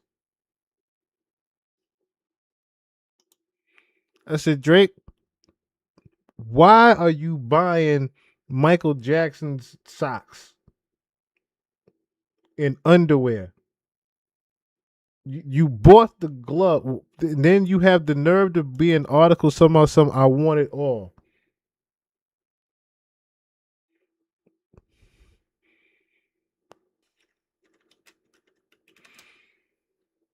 This famous line right here. Voodoo curse, it got him when I flew the Turks. And we did the little deep dive on him being connected to voodoo. Because there was a picture that was floating around of Kendrick Lamar and his wife and his kids in between some twigs that were burning in the tree. Yes, that's another one. Kim Kardashian and Marilyn Monroe. She literally said on her mouth in the store. She said that in the damn store. She got a piece in the strand of Marilyn Monroe's hair and said, "Oh, I'm gonna do some voodoo with this." It ain't laughing. She dead ass serious. She was dead ass serious. She gonna do voodoo to it. She wasn't playing about that. Voodoo curse. It got him when I flew the Turks. And he's talking about the curse that he put on Kanye West. He was literally saying he put a curse on Kanye West at the time. This when Kanye was really going schizophrenic and crazy. This when the beginning of the anti-Semitic shit started with him. And pretty much the world was a fucking against Kanye. This is the beginning of the Drake and Kanye fallout. And them two started dissing each other.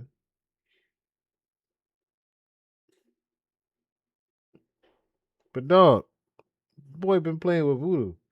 And then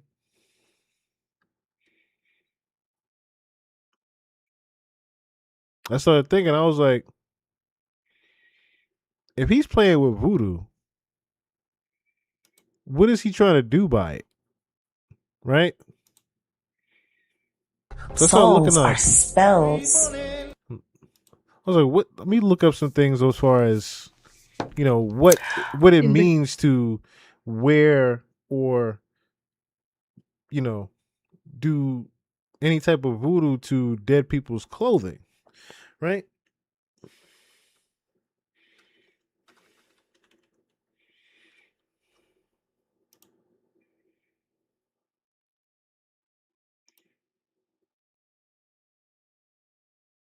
So it says voodoo and hoodoo traditions, dead people's clothing holds significant power. It is frequently used in spiritual workings to either connect respectfully with ancestors or in a darker folklore as in conduit for curses and hexes. In traditions like Haitian voodoo and New Orleans voodoo, clothing and personal items belonging to the deceased are treated with immense respect. They are often placed inside soul jars or used in ancestral altars to help ground the spirit of a loved one and ask for their guidance. Respectful interactions with these items are meant to honor the dead rather than cause harm.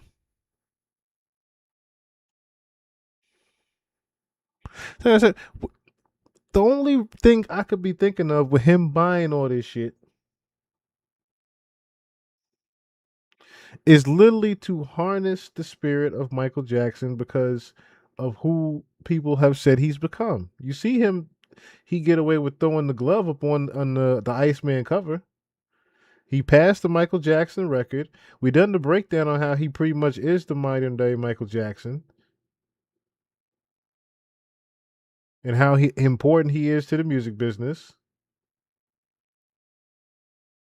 And how he's in the same exact battle that Michael was in before he passed. He's in the same exact label battle. The same exact sabotage is happening all over again to Drake.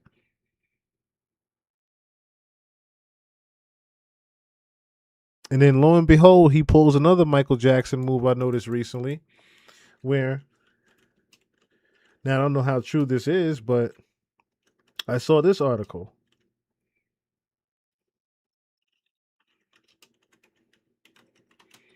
I don't know how true this is. Let me see if it held true or not. Let me see. Yeah, so Drake's Drake supposedly buying. Look, there's a couple articles on it. Drake supposedly buying Soldier Boy's catalog for $500,000 to help him out for hard times right now. You see, Soldier Boy doing Rapper University and shit right now. Ain't nobody paying that shit no attention. Everybody has Streamer University with Kai. Ain't nobody talking about no damn Rapper University with Soldier Boy. Soldier Boy came and sell a goddamn fake ass Nintendo. Nobody want me to do no damn Rapper University. The man could barely sell a sneaker. Doing no damn Rapper University with no damn Soldier Boy. That shit is a Shim Sham Timu show. Go to that shit. But plenty of articles on Drake is buying Soldier Boy's catalog to help him out in hard times. And the fucked up part is Soldier Boy's catalog only being worth $500,000 says a lot. That mean, nigga, what royalties are you collecting a year? If you selling your catalog for $500,000, nigga, who couch you sleeping on at this point? Well, then again, I can't even say that because I believe your house was paid for. You had a lot. Soldier Boy had a lot of money early. We'll say that. Soldier Boy had a lot of money early. So I'm hoping he was smart enough to buy the damn house and not be paying for it out. But I'm just joking as far as that part goes. $500,000 catalog though. That's pennies on the dollar. $500,000 your catalog, Soldier. That mean literally crank that is it. Crank that and hop up the bed. That's pretty much it. Yeah, turn my swag on and crank that. The buck stops there with your ass. I can't think of a single other Soldier Boy record. Can y'all? I can't think of a single other Soldier Boy record on top of my head. But that would make a lot of sense why he's pulling all these Michael Jackson-esque moves right now as well, buying up people's catalog, because the other thing with Drake was that he had stakes in people's catalog beforehand. That was the bigger gripe, right? Remember, he was able to, supposedly Ross was so mad that he put a stop on French Montana's album. He put a cease and desist on French Montana's album. And Mr. Wavy Boy pretty much had no answer for that one.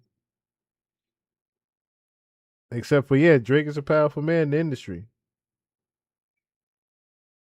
That's all you can say. Is Drake's a powerful man in the industry. That's all you better say.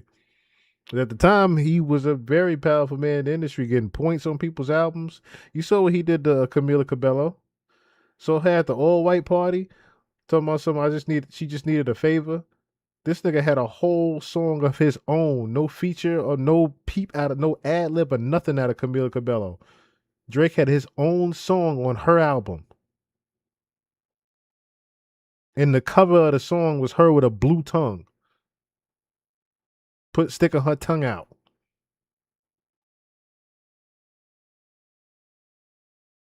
Kiss you through the phone? Okay. Okay, so that's 3. Soulja Boy got 3 songs. Okay. He got 3. He got 3. But Drake is a very powerful guy in the industry.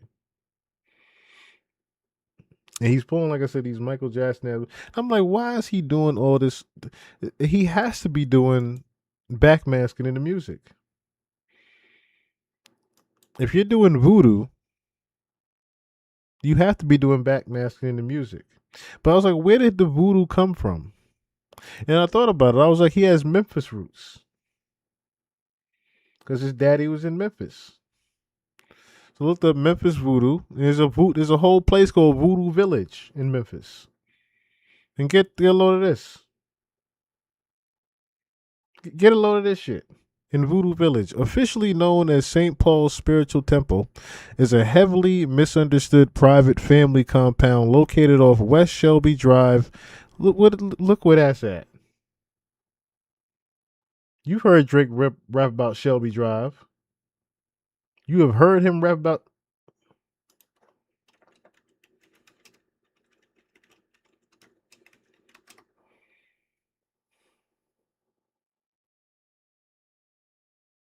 Keeps repeating 901 Shelby Drive in his songs.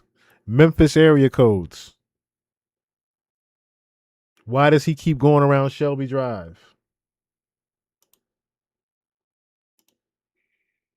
Compound, private family compound located off West Shelby Drive in South Memphis. Established in the 1960s by a self-ordained minister, the site is known for its brightly colored yard art, totem poles, and Masonic symbols. Masonic symbols.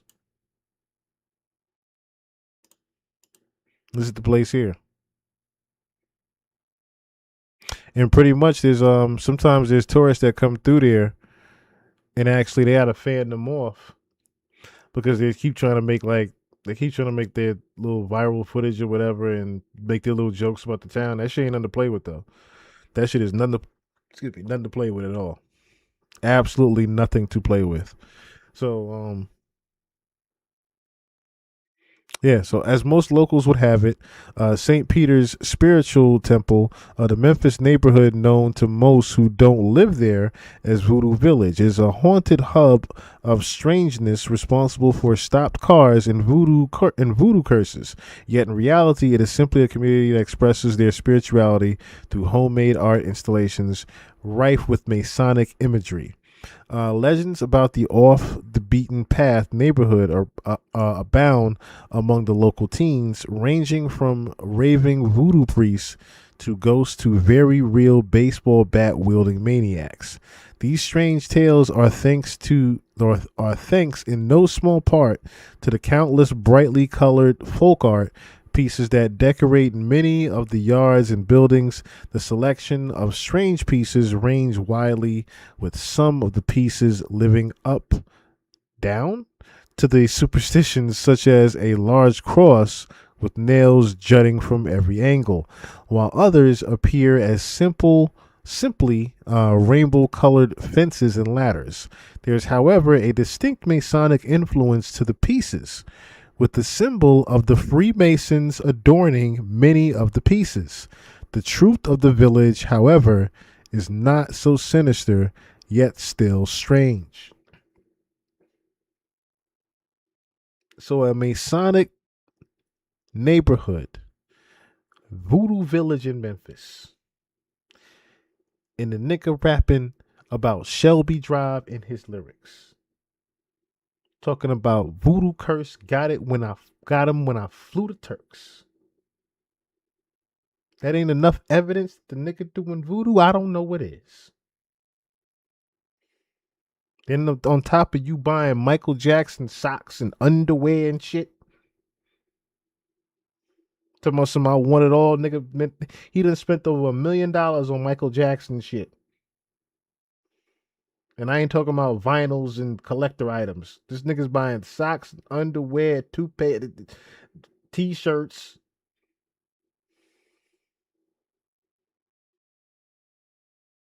He is getting everything. If they have hair particles of this nigga, he is going to buy it. That is the whole thing. And like I said, I know he's doing backmasking in the music. He has to be doing backmasking in the music his own way. He has to be doing it his own way. So I'm not even gonna pull up the not even gonna look at the what happens with the wearing and clothing. We just looked up what that is. Your stairway lies on the whispering wind. Backwards it says, "'Cause I live with Satan." Listen carefully. So, so I don't know if everybody knows what that is. Backmasking is an audio recording technique where a message, word, or sound is deliberately recorded backward onto a track, so it can only be heard and understood clearly when the audio is played in reverse. But what people have been doing in the music industry is backmasking, where they're actually putting witchcraft in the music, voodoo and other spiritual magic in the music as well, and doing it through the backmasking. So they're actually doing chants and spells over the actual record and then putting it in as backmasking as well. me not do that one. Now reverse. There's it, yeah. Your stairway lies on the whispering wind. Backwards it says, because I live with Satan. Listen carefully.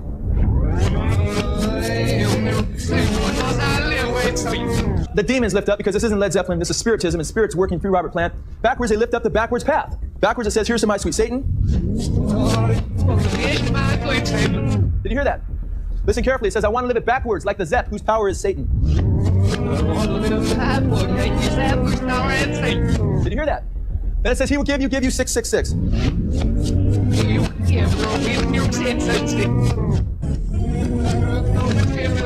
Raise your hands if you heard that.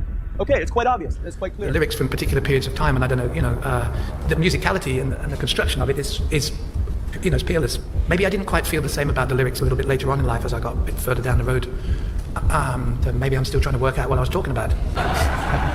Maybe you were channeling, Robert. Channeling is a good one, yeah. Owen Glendower is, And see, they knew what they was doing. They knew about it back then. A lot of the rockers back then, they pretty much knew about it, especially the ones that was sitting back there in the mastering. That's when they actually did it. When they were doing the mastering of the records, that's why they called it the mastering. They pretty much were doing the witchcrafting. They had to have a certain warlock over the actual records to pray over it and do the magic over it, do the mastering. That's why you never had actual you would have the rough draft of the album, and then you would get sent it off to get mastered, as they would say, right? But the whole time, this is what they were doing to especially certain artists and certain records that they wanted pushed, and certain records that they wanted to be heard on the radio over and over and over again. The reason why they got so catchy was because they had the backmasking and the magic in it. Some of your favorite records that you love and know by heart right now from back in the day have backmasking in it for a reason. And so they got popular, and you actually didn't even know why you memorized this record like this. It was because of that. Thread the machine, and I'm going to play that exact piece of tape backwards now. Okay, just prove that you've not doctored it. I have not doctored it in any way. All right, let's go ahead and start.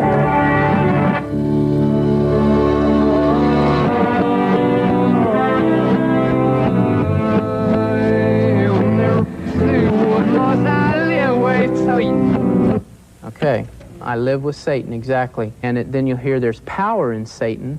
He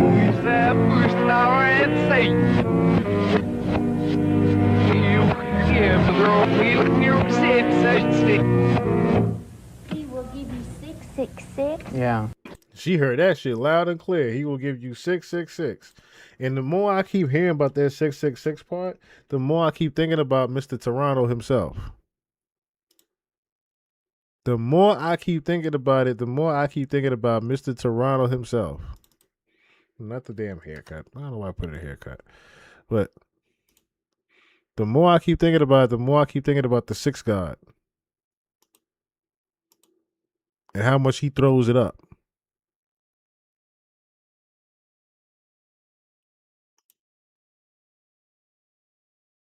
That ain't an AI picture either.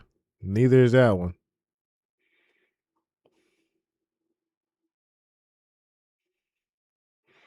And then, of course, you always hear the echoing of the 6-6. You always hear the echoing of it in his records. The 6-6. You always hear that. It's 3:30 a.m. That's crazy. It's only 2:30 where I'm at. That's crazy. That's 3:30. It's the witching hour, though. It's definitely the witching hour. We are definitely in the witching hour of things. It's crazy we talk about this right now. But yeah. Boy, definitely doing that backmasking in these records. I could definitely tell that. In 1983, David Oates dropped his Walkman into the toilet. Now, if you're under 40 years old, a Walkman was a portable cassette player. If you're under 30, a cassette was how we listened to music in the Stone Age. Anyway, after being dropped, David's tape player would only play tapes in reverse. Now, at first he thought this was entertaining. There were lots of songs that contained hidden messages that you could only hear if you played them backward. But those messages were placed there intentionally. Soon, David discovered messages hidden in human speech that were not intentional. Messages that were put there by the speaker's subconscious. Now, it turns out we all do this. In fact, when we lie, our subconscious actually encodes the truth backward inside the lies that we tell. Now, this is really interesting because that means the truth about every conspiracy is right in front of your nose, if you know how to find it.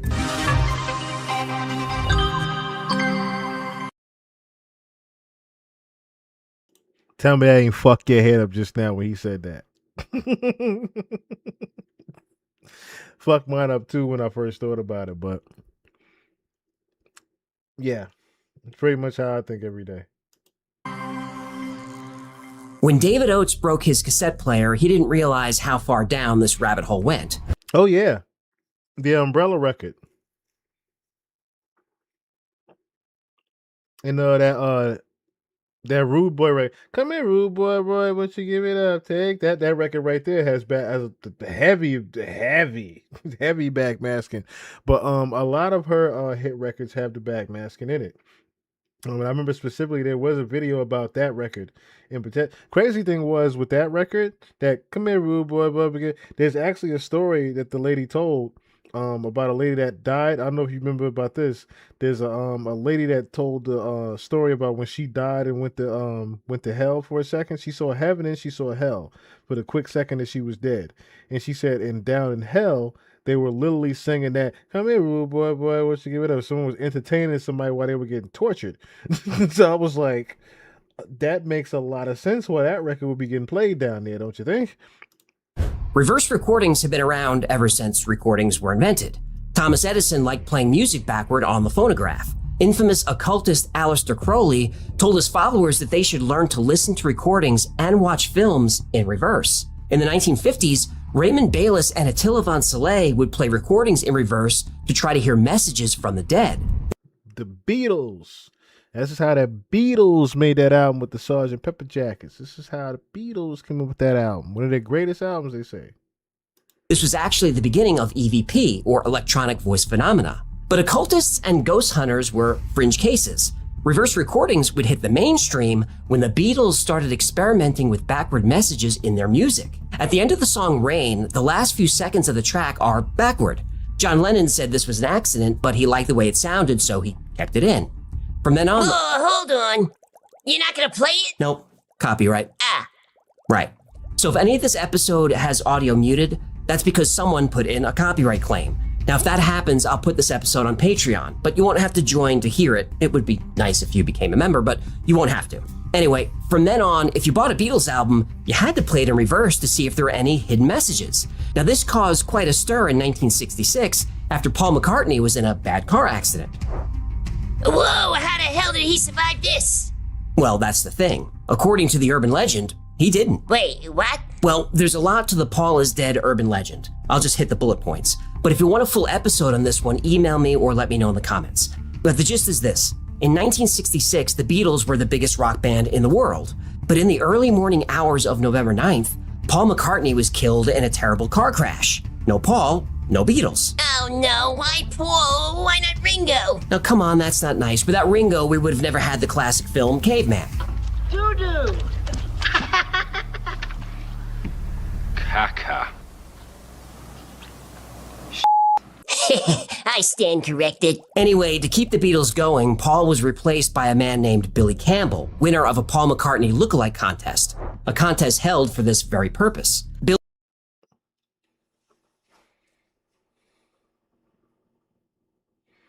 Lookalike contest. Bruh.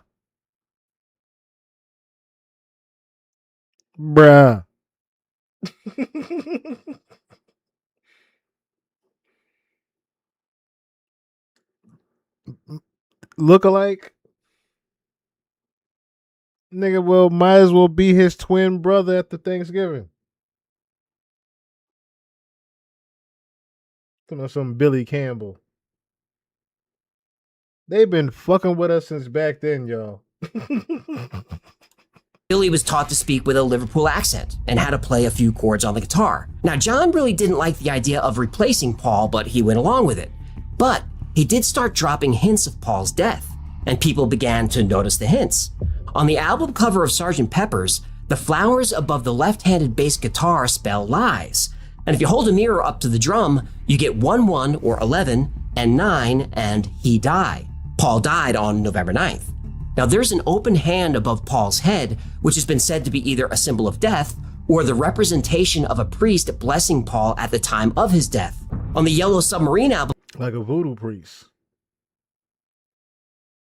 Reason why I say that is because Paul McCartney's switch out death is very similar to what I keep telling y'all about Offset. That ain't the real Offset. Real Offset is gone. Whoever the nigga they got walking around here ain't the real Offset. Album cover, there's a hand over Paul's head again. If we open up the album for Magical Mystery Tour, here's a hand above Paul's head. And again. Again. And again. Whoa. On the Abbey Road album cover, Paul is the only Beatle walking out of step, symbolizing he's not one of them. And the way each of them is dressed is symbolic. John is dressed like a minister, or some say like Jesus Christ. Ringo represents the pallbearer. Paul is the corpse, and George is dressed as the gravedigger. And Paul is the only man barefoot. Now, many people are buried without shoes. And in the background is a white Beetle with the license plate 28IF, meaning at the time this photo was taken, Paul would have been 28 if he was still alive. Okay, these are getting spooky. But the really creepy clues come from the music. At the end of Strawberry Fields Forever, you can hear John saying very faintly, "I buried Paul."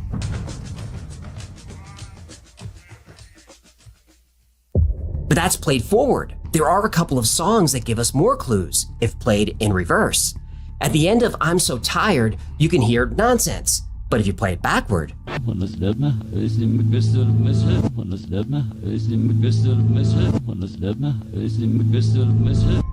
at the beginning of Revolution number 9, if you play the beginning backward,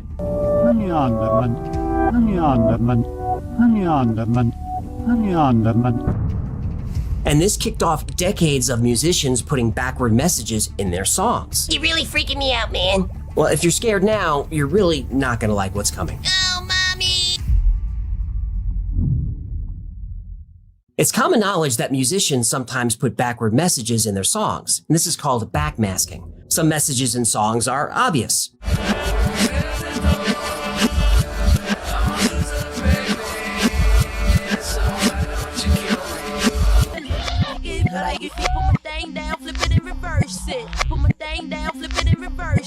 Some are not. Now, the reason why I know he was doing it is because literally his hit record, Janet Shut the Fuck Up, that beep, beep, baby, on my phone, I want you deep, beep.